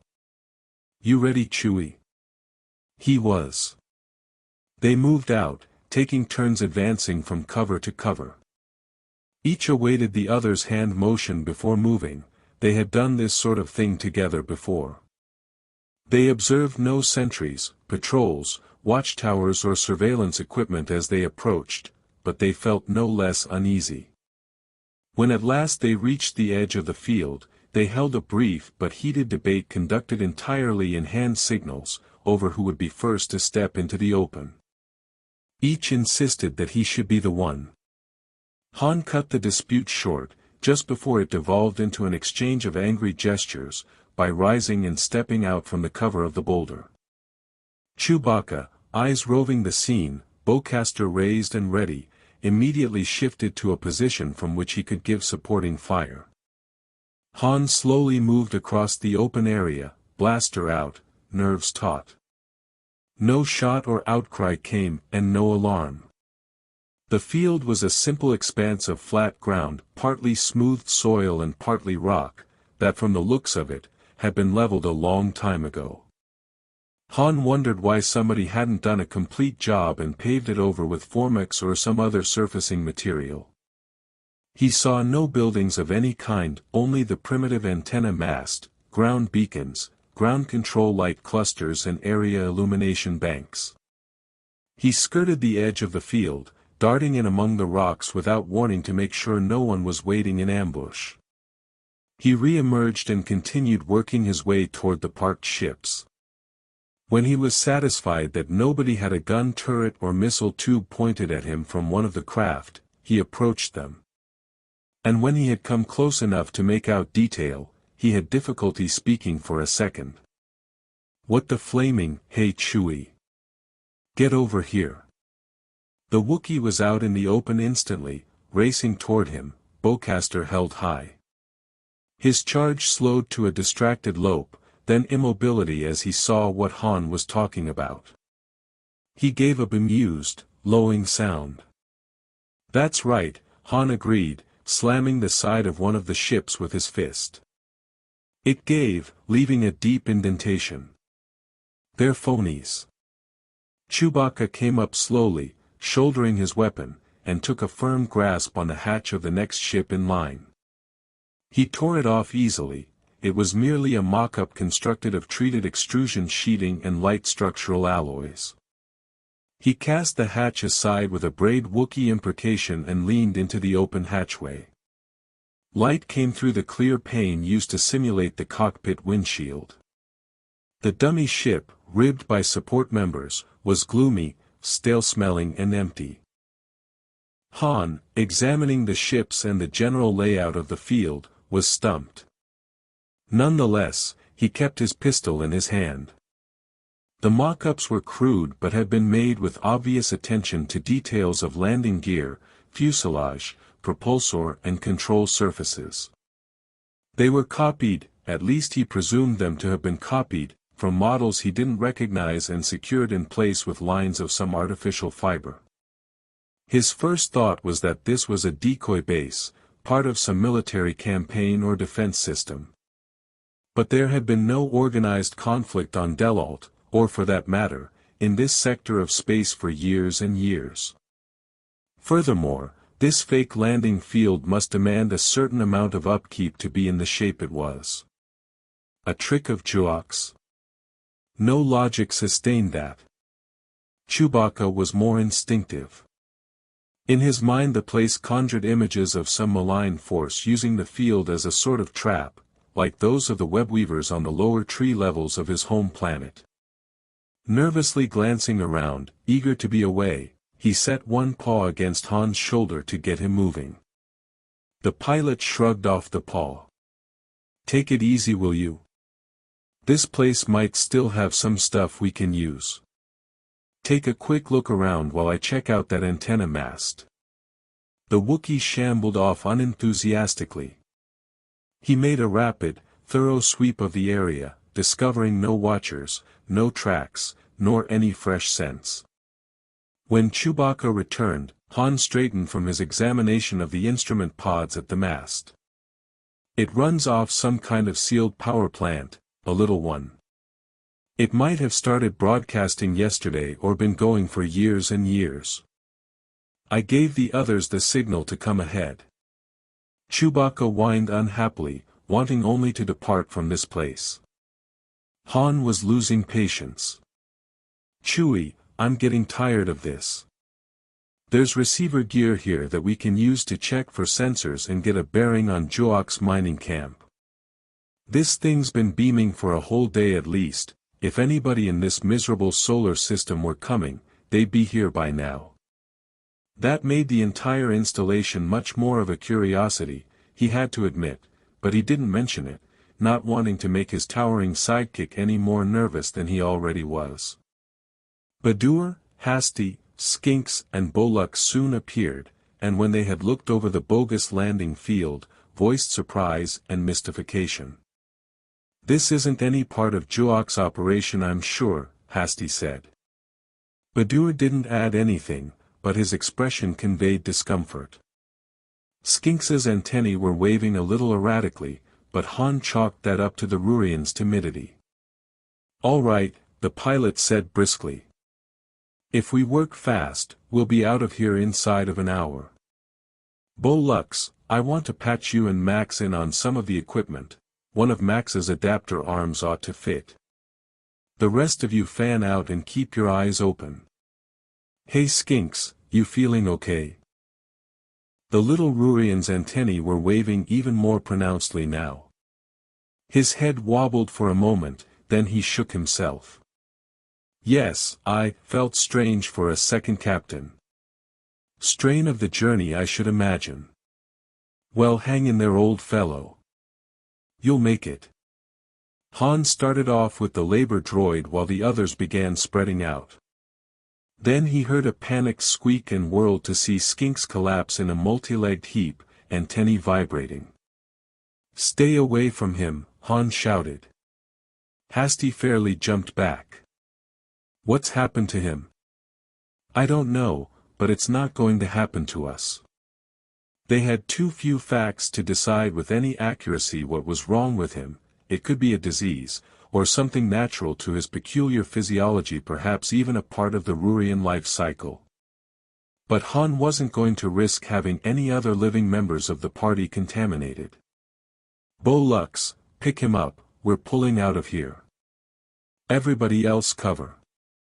They formed a ring, weapons ready, as the labor droid hoisted the small limp form and held it easily in his gleaming arms. Han barked out instructions. Chewie, take the lead. But as they moved out, Han found his own vision becoming blurry. He shook his head violently, which helped, but a surge of alarm made his breathing more rapid, and his heart began pumping furiously. They had only gone a few more paces when Badur opened his flight jacket's collar, slurred, "Whatever it is, I'm in it with skinks." He collapsed to the ground without another word, but his eyes remained open, his breathing regular. Hasty rushed to him, but she too, was already unsteady on her feet. Chewbacca would have put out a paw to support her, but Han snagged a handful of his partner's pelt and pulled him back. "No, Chewie. We've got to get clear before it happens to us." Han knew that they might be able to come back and help the others later, but if they succumbed now, no one was likely to survive.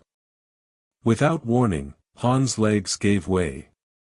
The Wookiee, chugging like a steam engine, shifted his bowcaster to one hand and reached for his friend. His prodigious strength seemed to give him additional resistance to whatever was affecting the others. He considered running for it, for Han's statement that someone must get clear was correct. But the Wookiee code of ethics left no room for desertion. Tugging at his friend, he made a mournful sound. Chewbacca wrestled his partner's slack body up onto his shoulder. Han, eyes still open, unable to speak, watched dully as the world spun by. Showing his fangs, the Wookiee put one broad foot in front of the other with determination.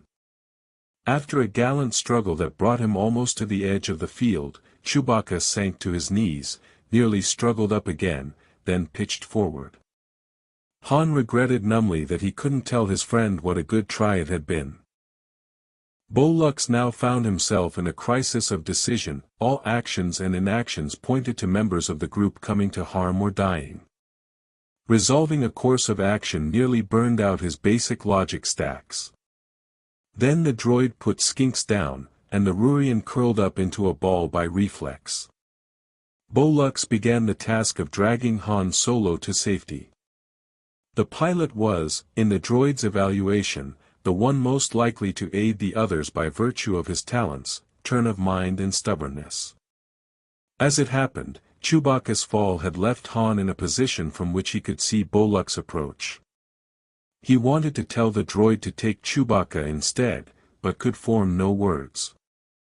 Han's view of the droid was suddenly blocked by fantastic figures that leapt, capered and circled around Bo Lux, gesturing and gibbering at him.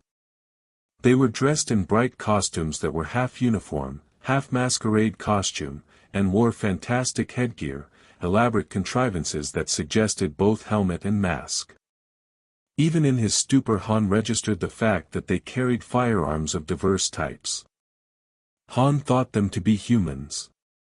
After a quick conference among themselves, the new arrivals began to push, pull and shoo the distraught droid, forcing him out of Han's field of vision.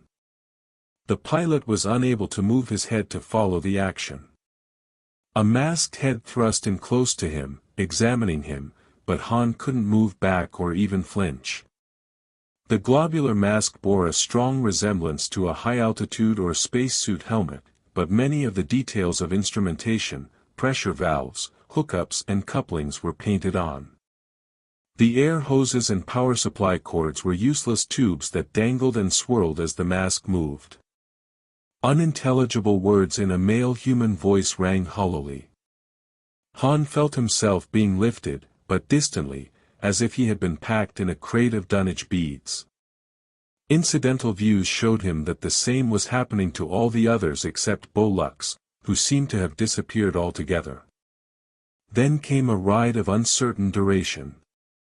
The lay of the land and the vagaries of the portage showed Han the rocky ground, Delalt's blue-white sun, his companions being carried along by other captors, and then the ground again, with no predictability. At last he saw a gaping hole in the terrain, an entrance to a subsurface area 3 times the size of the Falcon's main hatch. The boulder that had hidden it was raised on 6 thick support jacks. Lowered, it would seal and camouflage the hole perfectly. Han knew, because he himself had prowled past it earlier in investigating the area. Wide pleated hoses had been brought up from beneath the surface. Their pulsations indicated that a gas was being pumped through them, but Han could detect nothing by sight or smell. This was how they had been paralyzed then. He concluded dizzily that the fantastic headgear he had seen contained breathing filters or respirators. His bearers moved toward the opening. Suddenly darkness swirled all around him. Either he drifted into and out of consciousness or the lighting in the underground area was only intermittent. It was impossible to tell which. He knew that once or twice he caught sight of the sources of illumination, primitive glow rods arcing over the tunnels, like tracer trails of rockets, in soft colors of blue and green and red. Han was carried past many rooms that seemed to serve a wide variety of functions. Once he heard sounds of adults chanting, then of children doing the same.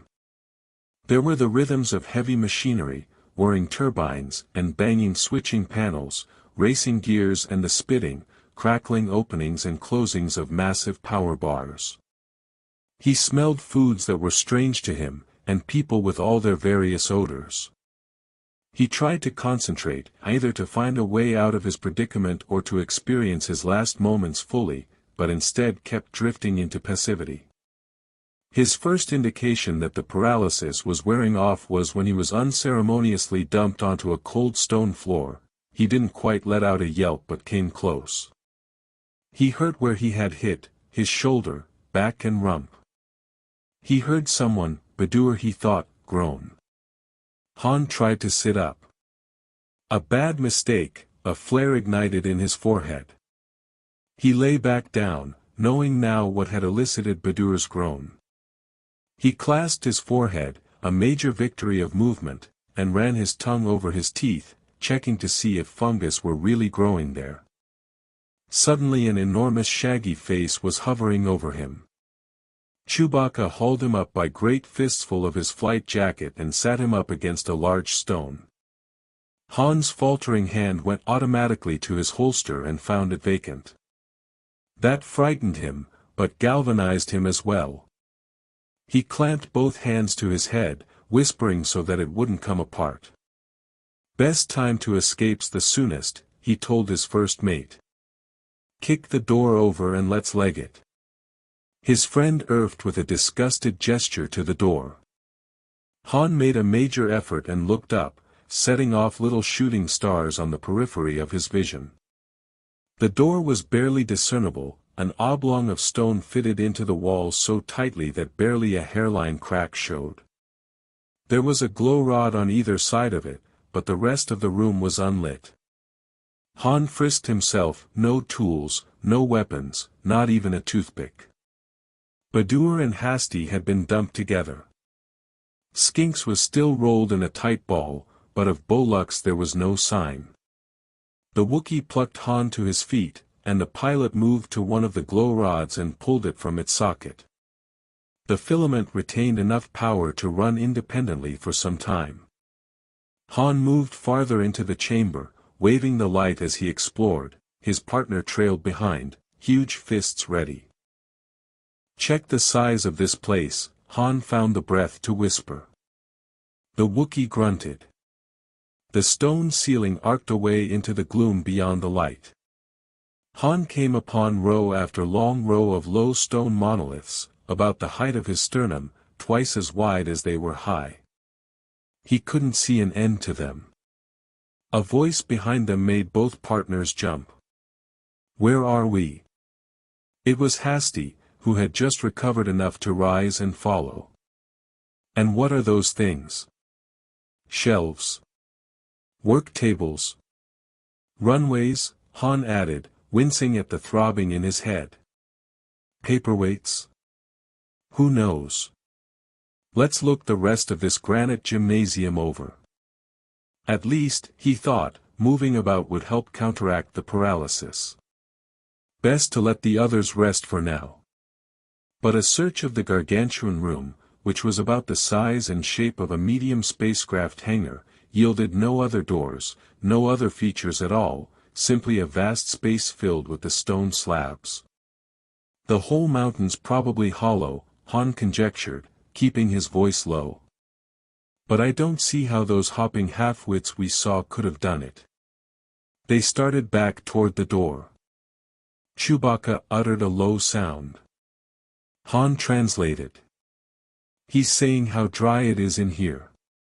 You'd expect it to be damp, from condensation if nothing else.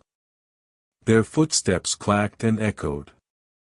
By that time Badur was sitting up and Skinks had uncurled. Interrupting one another with several simultaneous conversations and frequent crossovers, they established the bare facts of what had happened. What will they do with us? Skinks asked, not concealing his trembling. Who knows, Han responded. But they took Bolux and Max. I hope those two lads don't end up as drill bits and belt buckles. He regretted now his own and Chewbacca's abuse of the aircraft mock-ups on the landing field, and wondered if this was the standard treatment of vandals, recalling the swimmer Shazin's comment that few travelers made it through the mountains. Anyway, they haven't killed us out of hand, that's one thing in our favor, right? Skinks did not seem comforted. I'm thirsty, Hasty announced, and hungry as a Wookiee. I'll summon room service, offered Han.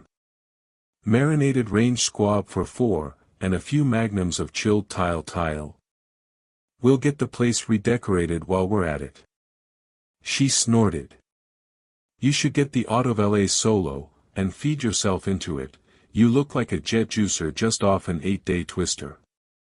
Amused, Han glanced at her, giving her a long-suffering smile. Then he sighed and sat down with his back against one of the stone slabs. Chewbacca lowered himself next to Han. Hey partner, forward guard to your center's flanking slot, 6 win-lose units. Chewbacca fell into deep concentration, chin on fist, envisioning the game board match they would be playing on the Falcon. Without computer assistance, playing was much more difficult and involved, but it might help pass the time.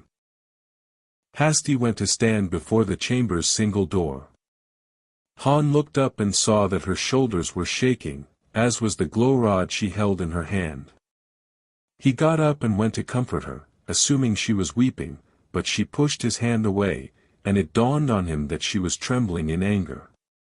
Without warning, the girl flung herself at the door, swinging the glow rod.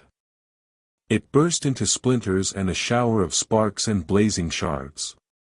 She pounded the stone with the stump of the glow rod, kicking it and beating it with her free hand, ranting maledictions she had learned in a life among the mining camps and factory worlds of the Taiyan hegemony.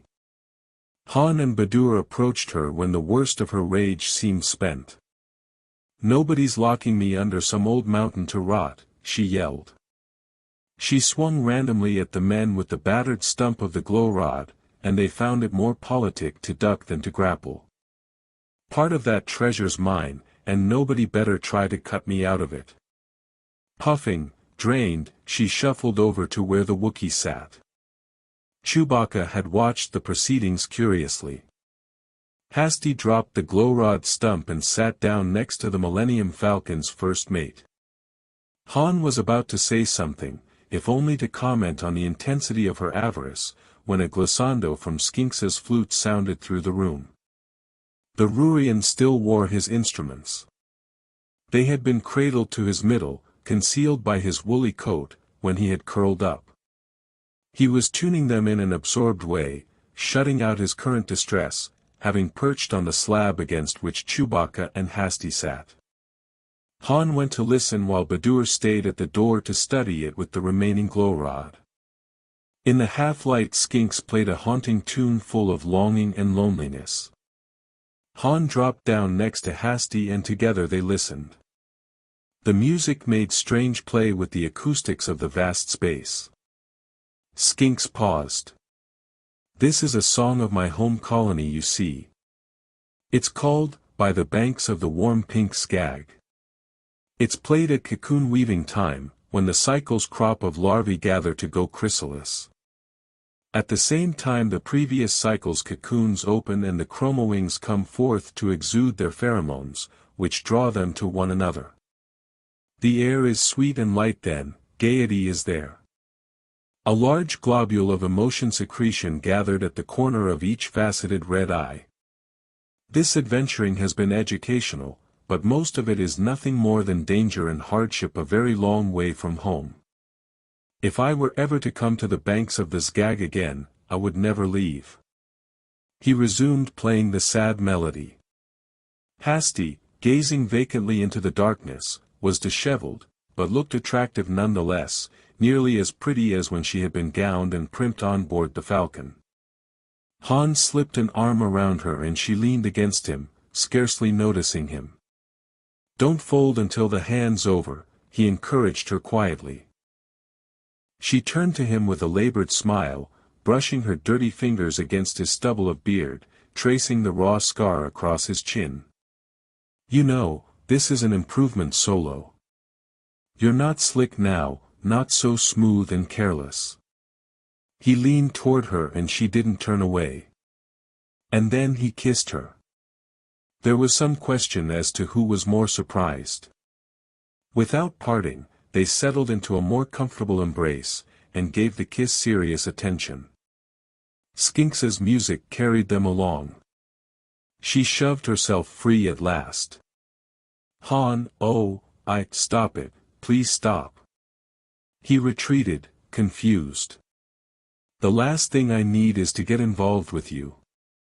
Sounding wounded he asked, "What's wrong with me? You run all over people and you never take anything seriously, for starters. You joke through life with that silly smirk on your face, so sure of yourself I want to bounce a rock off your skull." She kept him at arm's length.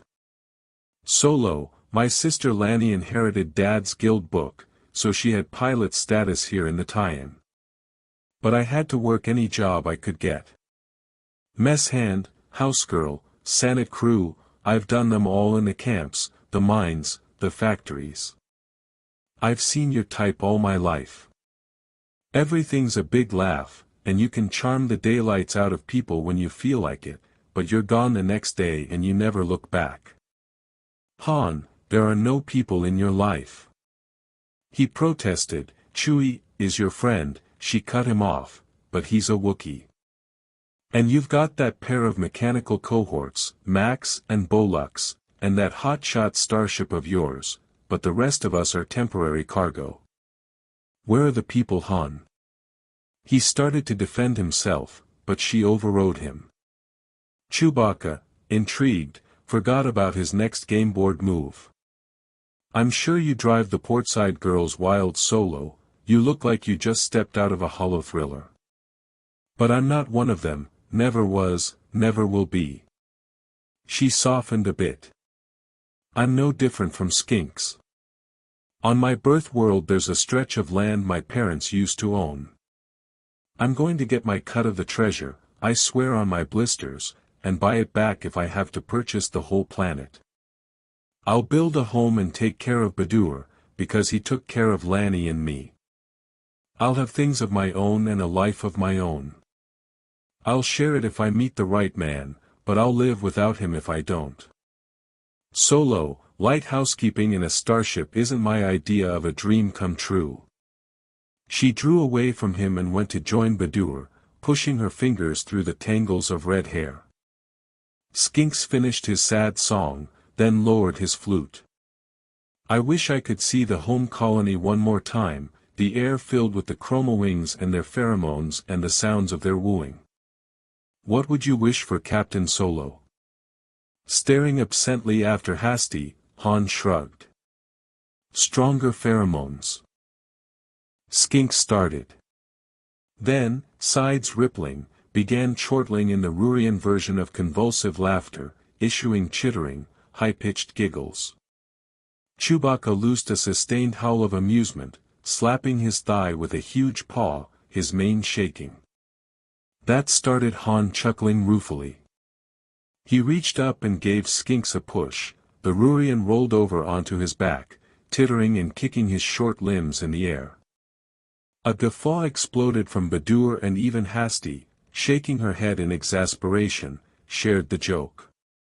Chewbacca, blue eyes tearing, slapped Han's shoulder, whereupon the pilot fell sideways, barely able to breathe for laughing. In the midst of it all, the door swept open. Bolux was ushered in and the door closed before any of them could do more than gape. In another moment they had congregated around the droid, elbowing one another, their demands for information and their questions interrupting one another's. After a few seconds Badur shouted everyone down. They quieted, realizing he would ask the same questions as they anyway. What's happened? Who are those people? What do they want from us? Bolux made the strangely human self-effacing sounds he employed in approaching a delicate subject. There's rather a surprising story here. It's somewhat complicated. You see, long ago, there was, "Come on Bolux," Han shouted, cutting through the cybernetic rhetoric, "what are they going to do with us?" The droid sounded dismayed. "I know it sounds absurd in this day and age, sir, but unless we can do something, you're all about to become, a human sacrifice." Chapter 12. By which, Skink said with a forlorn hope, "We may assume you mean only humans." "Not quite," Bolux admitted. "They're not really sure what you and First Mate Chewbacca are, but they've concluded they have nothing to lose by sacrificing you. They're discussing procedures now." The Wookiee growled and Skinks's red eyes glazed. "Bolux, who are these people?" Han demanded. "They call themselves the survivors, sir. The signal we picked up was a distress call. They're waiting to be picked up. When I asked them why they didn't simply go to the city, they became very vexed and excited. They harbor a great deal of hatred for the other Dalaltians. I gathered that animosity is tied up with their religion somehow. They are extreme isolationists." "How did you find all this out?" Badur wanted to know. "Do they speak any standard?" "No sir," the droid replied. "They speak a dialect that was prevalent in this section of space prior to the rise of the Old Republic. It was recorded on a language tape in Skinks's material, and Blue Max had stored it along with other information. Of course, I didn't reveal that Max exists. He translated for me in burst signals and I conducted the conversation." "A culture of pre-Republic origins," pondered Skinks, forgetting to be scared. "Will you forget the homework?" snapped Hasty, then turned again to Bolux. "What's all this about sacrifices? Why us?" "Because they're waiting to be picked up," said the droid. "They're convinced that life-form termination enhances the effect of their broadcast. So we stumbled in, a major power boost," mused Han, thinking of all those people who had disappeared in these mountains. "When's the big send-off?" "Late tonight, sir. It has something to do with the stars and is accompanied by considerable ritual." "We've got just one trump card left," Han thought, then said, "I think that'll work out just fine." Their captors wasted no food or drink on them, which Han loudly proclaimed an indication that they had fallen into the hands of a low-class outfit. But they still had plenty of time to question Bolux. The mountain warren was indeed a large complex, though it apparently housed what Bolux estimated to be no more than 100 people living in a complicated family clan group. Asked why he had been separated from them all, the droid could only say that the survivors appeared to understand what automata were and held them in some awe.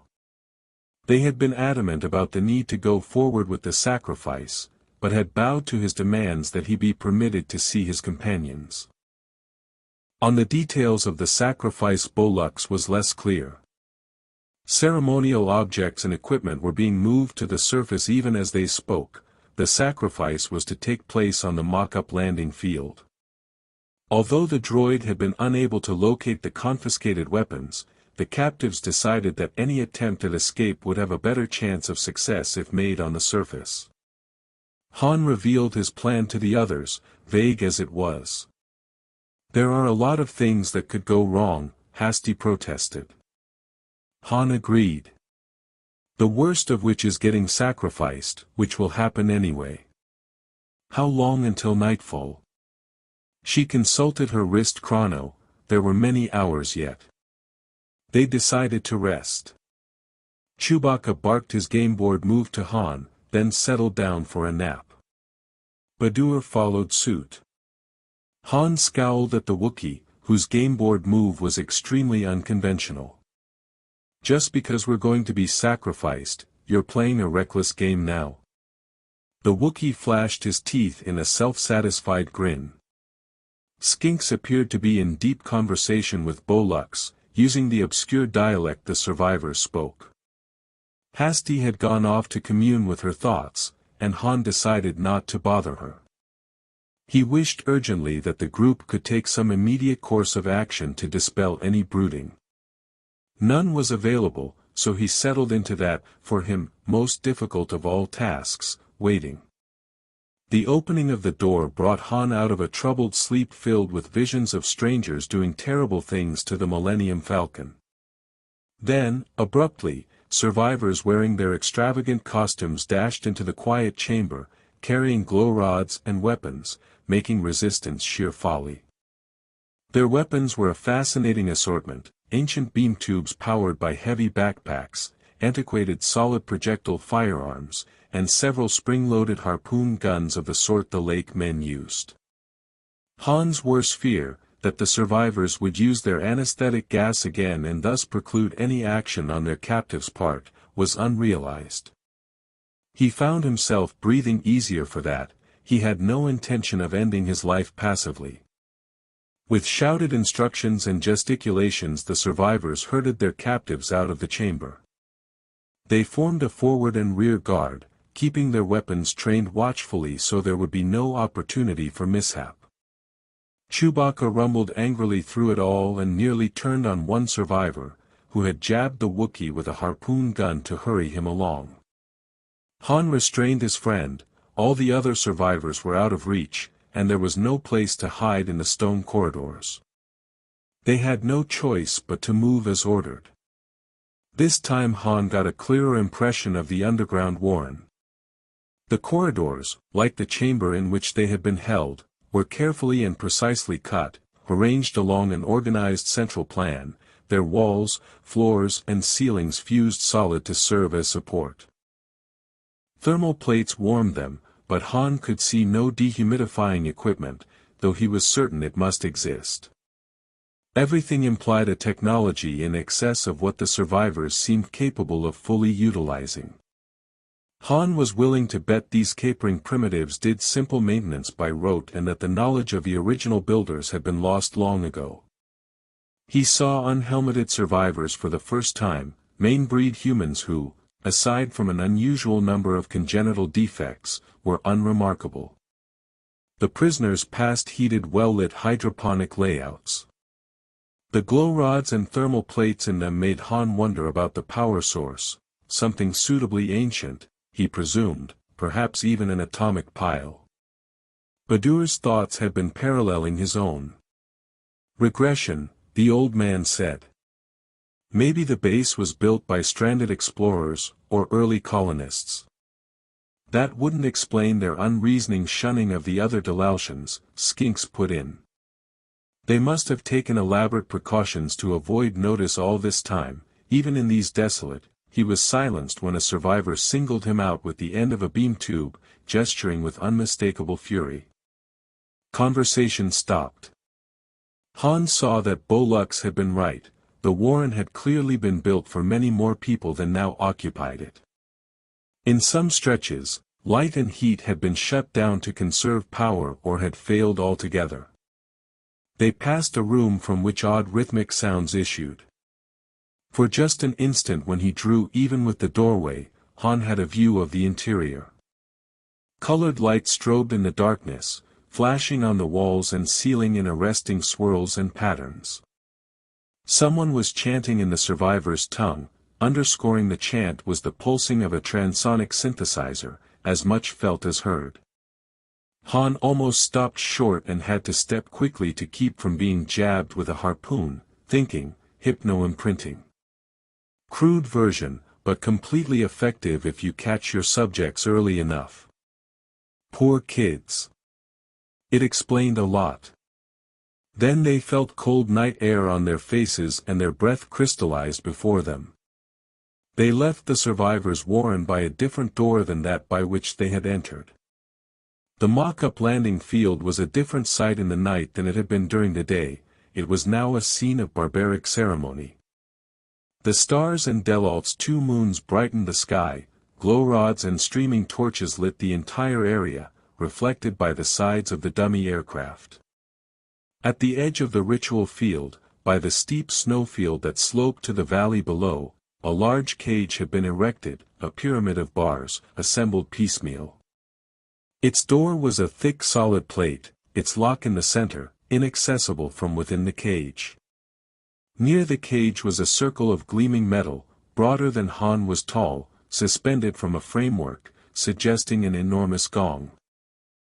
It was inscribed with lettering of an unfamiliar type, consisting of whorls and squares alternating with dots and ideographs. Closer in, toward the center of the light, was a wide metal table, a medilab appurtenance of some kind. Near it were piled the prisoners' weapons and other equipment. The implication of the table hit them at once, a sacrificial altar. Han was ready to make a break then and there. The pyramidal cage seemed firmly anchored to the rock, so sturdy that even Chewbacca's thews wouldn't prevail against it. But the survivors had been through this procedure before. They were alert and careful, with weapons trained in clear lines of fire. Han noticed that the muzzles and harpoons were pointed toward the captives' legs. If the scheduled sacrifices made any wrong moves, the survivors could shoot, and still not be deprived of their ritual. This decided the pilot against any immediate action. There was still a chance his plan would work, provided Bolux and Blue Max were flexible enough to adapt to circumstances as they arose. The droid was separated from the rest of them, complying with their captors as Han had instructed him. The other captives were chivied to the cage, ushered to the circular door plate that swung open on oiled hinges. It took every scrap of Han's resolve to enter the pyramid. Once inside he stood there closely watching the survivors' preparations. The strange people were decked out in their finest garb. Now that he understood a little more about them, Han could interpret the survivors' costume. A ground crewman's blast suit had become, over generations, an insect-eyed get-up. Spacesuit speaker grills had evolved into pointy-fanged mouths painted on imitation helmets. Communication antennae and broadcast directors were represented by elaborate spikes and antlers of metal. Back tanks and suit packs were adorned with symbolic designs and mosaics, while tool belts were hung with fetishes, amulets and charms of all kinds. The survivors whirled, leapt, and tootled their instruments, striking finger chimes and drums. 2 of them beat the great wheel of metal with padded mallets, the gongings resounding back and forth across the valley. With the prisoners' arrival, things began to build toward a climax. A man mounted a rostrum that had been set near the altar. A silence fell. The man wore a uniform festooned with decorations and braid, his trousers were seamed with golden cloth. He wore a hat that was slightly small for him, its military brim glittering with gilt-work, a broad flashing medallion riding its high crown. 2 aides set a small stand on the rostrum beside him. It held a thick circle of transparent material about the size of a meal plate. "A log recorder disc," exclaimed Skinks. The others competed to ask him if he was sure. Yes, yes, I've seen one or two, you know. But the Queen of Ranruns is back in the treasure vaults, is it not? What one is that then? No one could answer. The man on the rostrum regaled the crowd, delivering loud phrases that they echoed back to him, applauding, whistling and stomping their feet. Flickering torchlight made the scene seem even more primeval. He's saying they've been a good and faithful people, that the proof is there with him on the rostrum, and that the High Command won't forget them, Skinks translated. Han was amazed. You understand that garble? I learned it as Bolux did, from the data tapes, a pre-Republic dialect. Can they have been here that long, Captain? Ask the Chamber of Commerce. What's he saying now? He said he's their mission commander. And something about mighty forces afoot, the rescue they've been promised will surely come soon. Something about their generations of steadfastness, and deliverance by this high command. The crowd keeps chanting our signal will be received. With a final tirade the mission commander gestured to the pyramidal cage. Until now Bolux had stood to one side of the proceedings, surrounded by grey-clad masked survivors who chanted and rattled prayer clackers at him, descendants of techs entrusted with maintenance of machinery. But now the droid broke out of their ring, moving quickly to take advantage of the surprise he had caused. He crossed to stand with his back to the pyramid's door. The survivors who had been about to fetch their first victim for the transmission wavered, still awed by the automaton. The droid hadn't been able to secure a weapon, a departure from Han's vague plan, but felt that he could wait no longer to make his move. Even in the rush of events Han wondered about the origin of the survivors' reverence for mechanicals. Surely there had never been a droid or robot through these mountains before. The mission commander was exhorting his followers. Bolux, his photoreceptors glowing red in the night, slowly opened the halves of his chest plastron. Blue Max, carefully coached by the labor droid, activated his own photoreceptor, playing it across the crowd. Han heard sounds of indrawn breath among the survivors. Max switched from optical scanning to holoprojection mode. A cone of light sprang from him. There hovered in the air an image he had recorded off Skinks's tapes, the symbol of Zim the Despot, the grinning death's head with the starburst in each black eye socket. From his vocoder came recorded tech readouts from the tapes in the language of the survivors.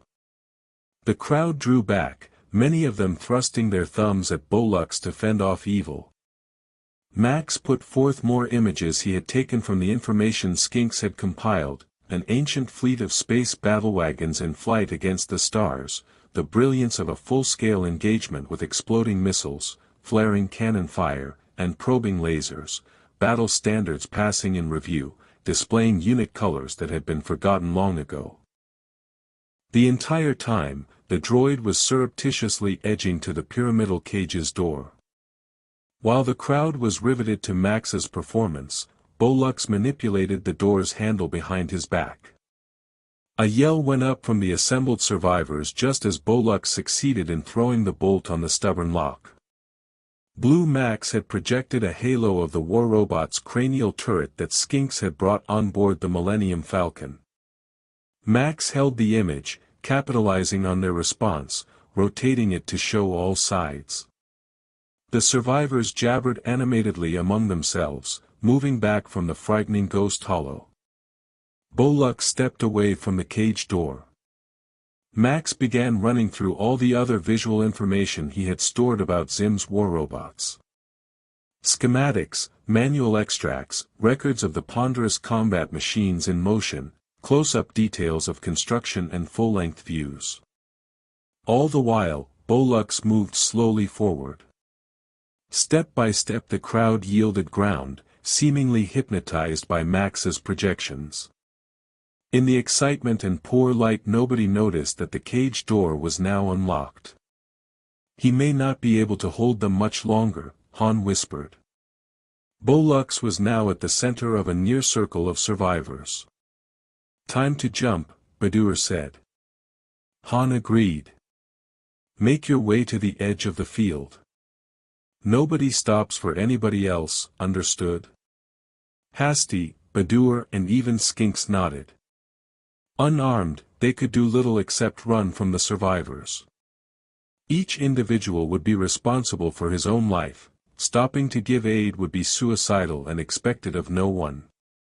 Han swung the door open slowly and stepped through. Shouting, gesticulating survivors were still occupied with Bolux. The mission commander had left his rostrum to try to make his way through the crowd to Bolux, but was having trouble making headway through the press of his own people. Han waited while the others emerged. Chewbacca slipped through the door and moved off like a shadow. Badur moved with less agility, then hasty. Skinks exited and set off at once for the edge of the field. Low to the ground, he was nearly impossible to see. The Rurian didn't pause or look back, he adhered to Han's directions completely, having acquired some of the necessary makeup of an adventurer. Han moved around the end of the cage to bring up the rear. He nearly backed into Hasty. "Where's Badur?" she mouthed silently. They couldn't spot him at first, then made out the old man as he nonchalantly strolled around the edge of the crowd, heading for the abandoned altar where the weapons lay. No one paid him any heed, all of them were transfixed by Max's hollows of a war robot being put through its paces, firing weapons and lumbering through basic infantry tactics. "He's going for the guns," Han whispered. Chewbacca, who had also paused, stood with them, watching the old man's progress. "We can't help him now, he either makes it or not. We'll wait at the edge of the field as long as we can." He didn't know if he was happy Badur was trying for their weapons, feeling naked and helpless without his blaster, or dismayed that the old man was risking his life. Just then a survivor sentry, coming in off his post, stepped out of the darkness and nearly stumbled over Skinks. The Rurian chirped in fear and went into reverse. The guard's eyes bulged in amazement at the woolly many-legged creature, then he fumbled for the flame rifle at his shoulder, crying out in alarm. A shaggy arm reached out and the weapon was snatched from his hands. Chewbacca's fist shot through the air and the guard was lifted, stretched out stiff as a post, to fall on the landing field, his left foot quivering. People on the fringe of the crowd had heard the guard and repeated the alarm. Heads turned, in a moment the shout was taken up by many voices. Han ran, took the bell-mouthed flame rifle, and slewed it in a wide horizontal arc. A wash of orange fire streamed over the heads of the crowd. Survivors dropped to the ground, grabbing for their weapons and screaming conflicting orders at one another. Han could hear the shrieking mission commander trying futilely to bring order out of chaos. Badur, having reached the altar, was out of the crowd's immediate line of sight. He shouldered Chewbacca's bowcaster and bandolier of ammunition and began tucking weapons into his belt. Shots were now being pegged across the field at them. "Keep out of the way," hollered Han, elbowing Chewbacca behind him. He backed slowly, covering the withdrawal and creating a diversion for Badur. He directed his discharges into the ground between himself and the massed survivors, making puddles of fire to spoil their aim and sending intermittent streamers of flame over them to force their heads down. A line of tracer bullets chewed up the field a meter or two to his right, and a pale particle beam barely missed his head. The escapees needed cover badly, but their section of the field was open and offered none. Chewbacca, with sudden inspiration, ran for the gong, and back and arm muscles swelling with effort, lifted it from its support hooks, his widespread arms grabbing it by two carrying handles welded to its back. The slugs, beams and flames of the firefight dissected the air. The survivors' shots were gaining in accuracy, though they weren't used to such a pitched battle. Badur, running in a low crouch to work his way back to his companions, was spotted by the crowd. Somebody let fly with an old rocket pistol, blowing up a clod of stone in his path. In a frantic effort to change course, Badur lost his balance, and survivors' shots began to converge on him. Chewbacca grounded the gong in front of Han as he and the others took shelter behind it. Projectile and energy weapons splashed and ricocheted from the shield. Whatever the gong was made of, it was very durable material. Han blazed away at the survivors to keep them from pressing the attack against Badur. He had been spending the flame rifle's ammo recklessly and knew he might soon find himself defenseless. Badur, struggling to rise, was having trouble. The survivor's aim was zeroing in on him now, and he returned the fire as well as he could. I warned him, thought Han. Life dead or no, it's everyone for himself. He had trouble selling the idea to himself though. Then the decision was taken from him.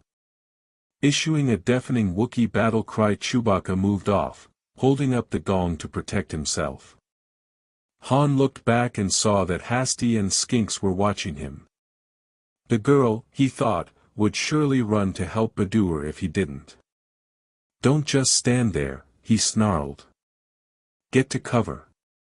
He gave her a shove toward the edge of the field and dashed off the other way, laying down heavy fire as he sprinted, zigzagging after the Wookiee. You crazy fur-face, he roared at his first mate when he had caught up to him. What are you doing, playing captain again?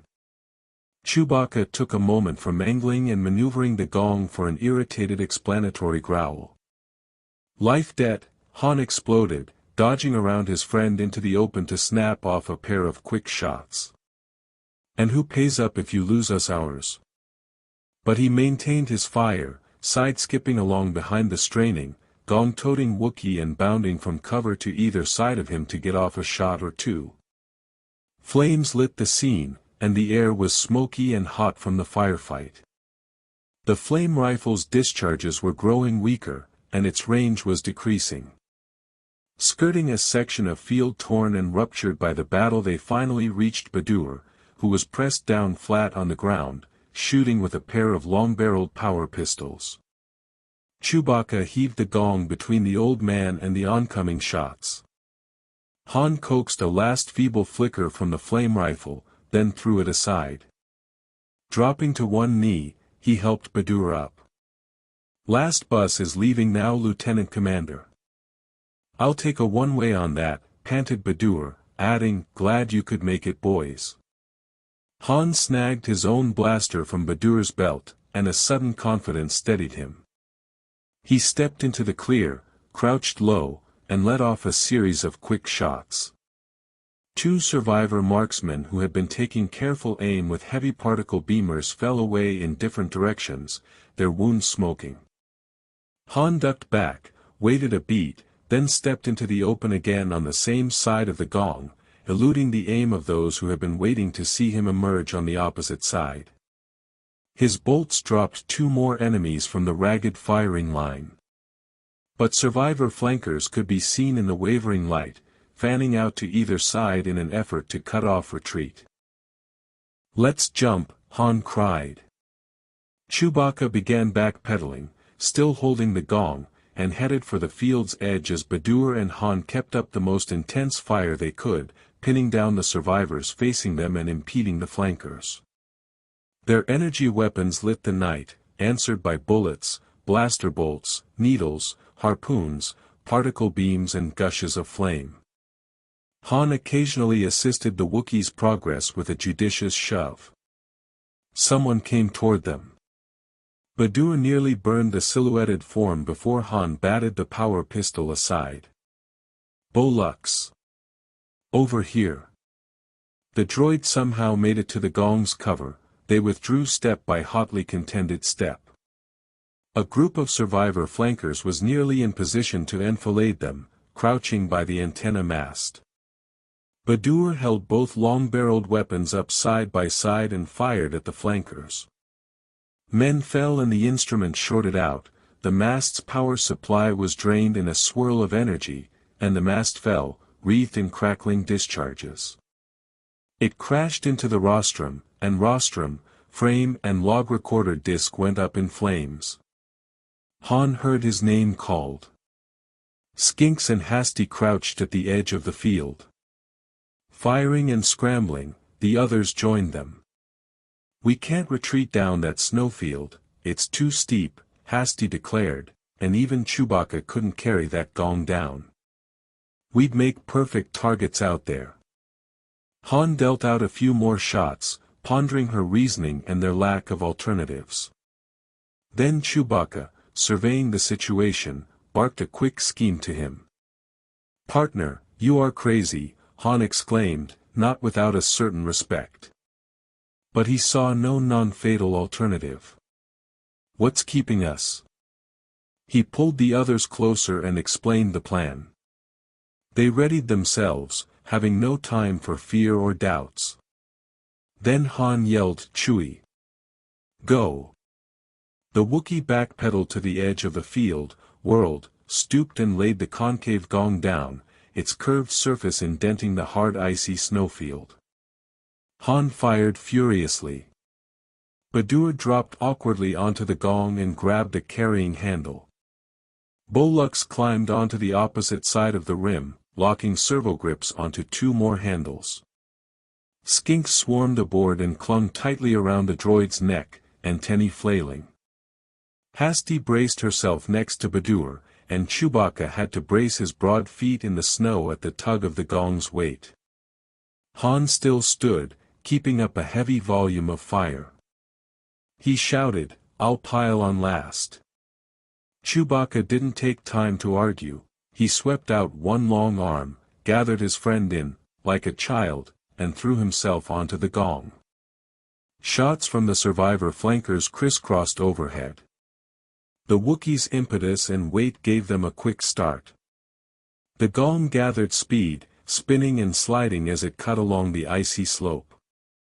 Chewbacca lifted his head and uttered a foghorn-like hoot of elation, to which Skinks added an excited high-pitched exclamation. The gong tilted and rotated to the left as it swished across the snow. Chewbacca threw his weight the other way. They bounced and slid on a fairly even keel for a few seconds, then hit a small rock outcropping in the snowfield.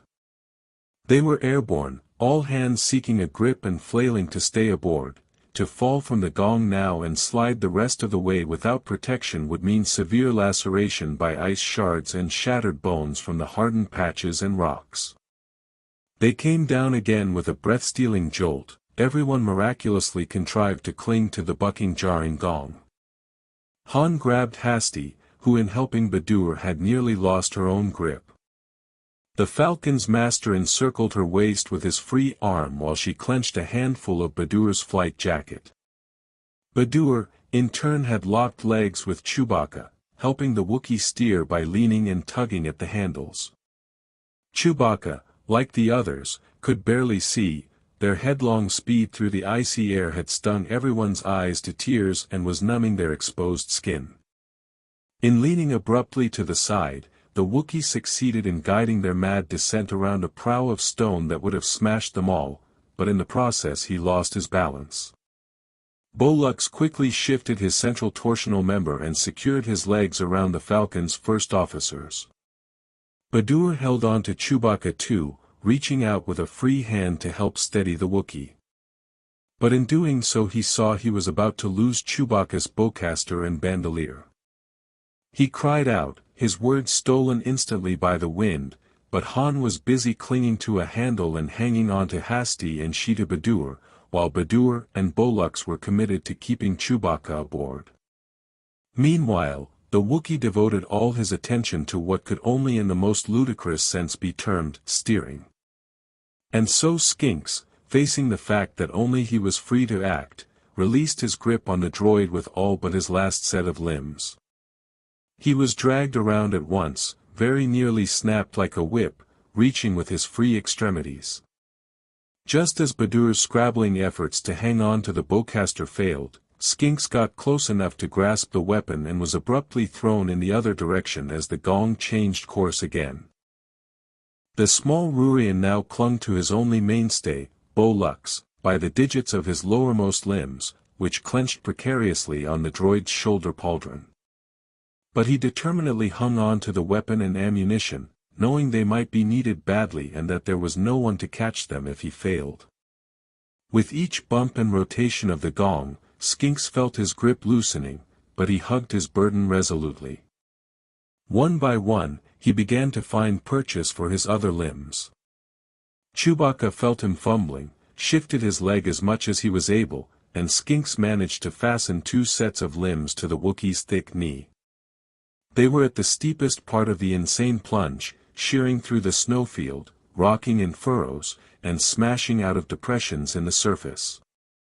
Several times Han saw energy beams of various hues register hits in the snow, but always far wide of their mark.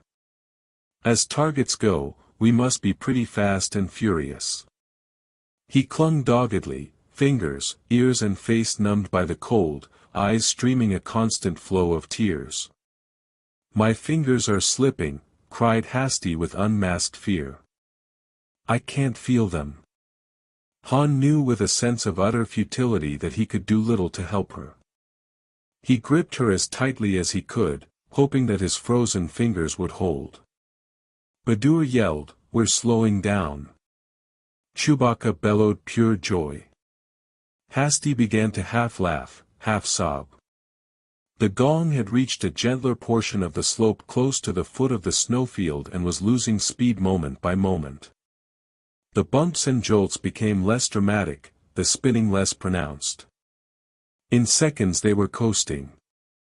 "An excellent job, First Mate Chewbacca," Bolux was saying, when suddenly the gong's rim hit a slab of rock that lifted it into the air like a jump ramp. Frozen hands, servo grips, Rurian digits and Wookiee toes, all lost their final struggle. The gong threw them free.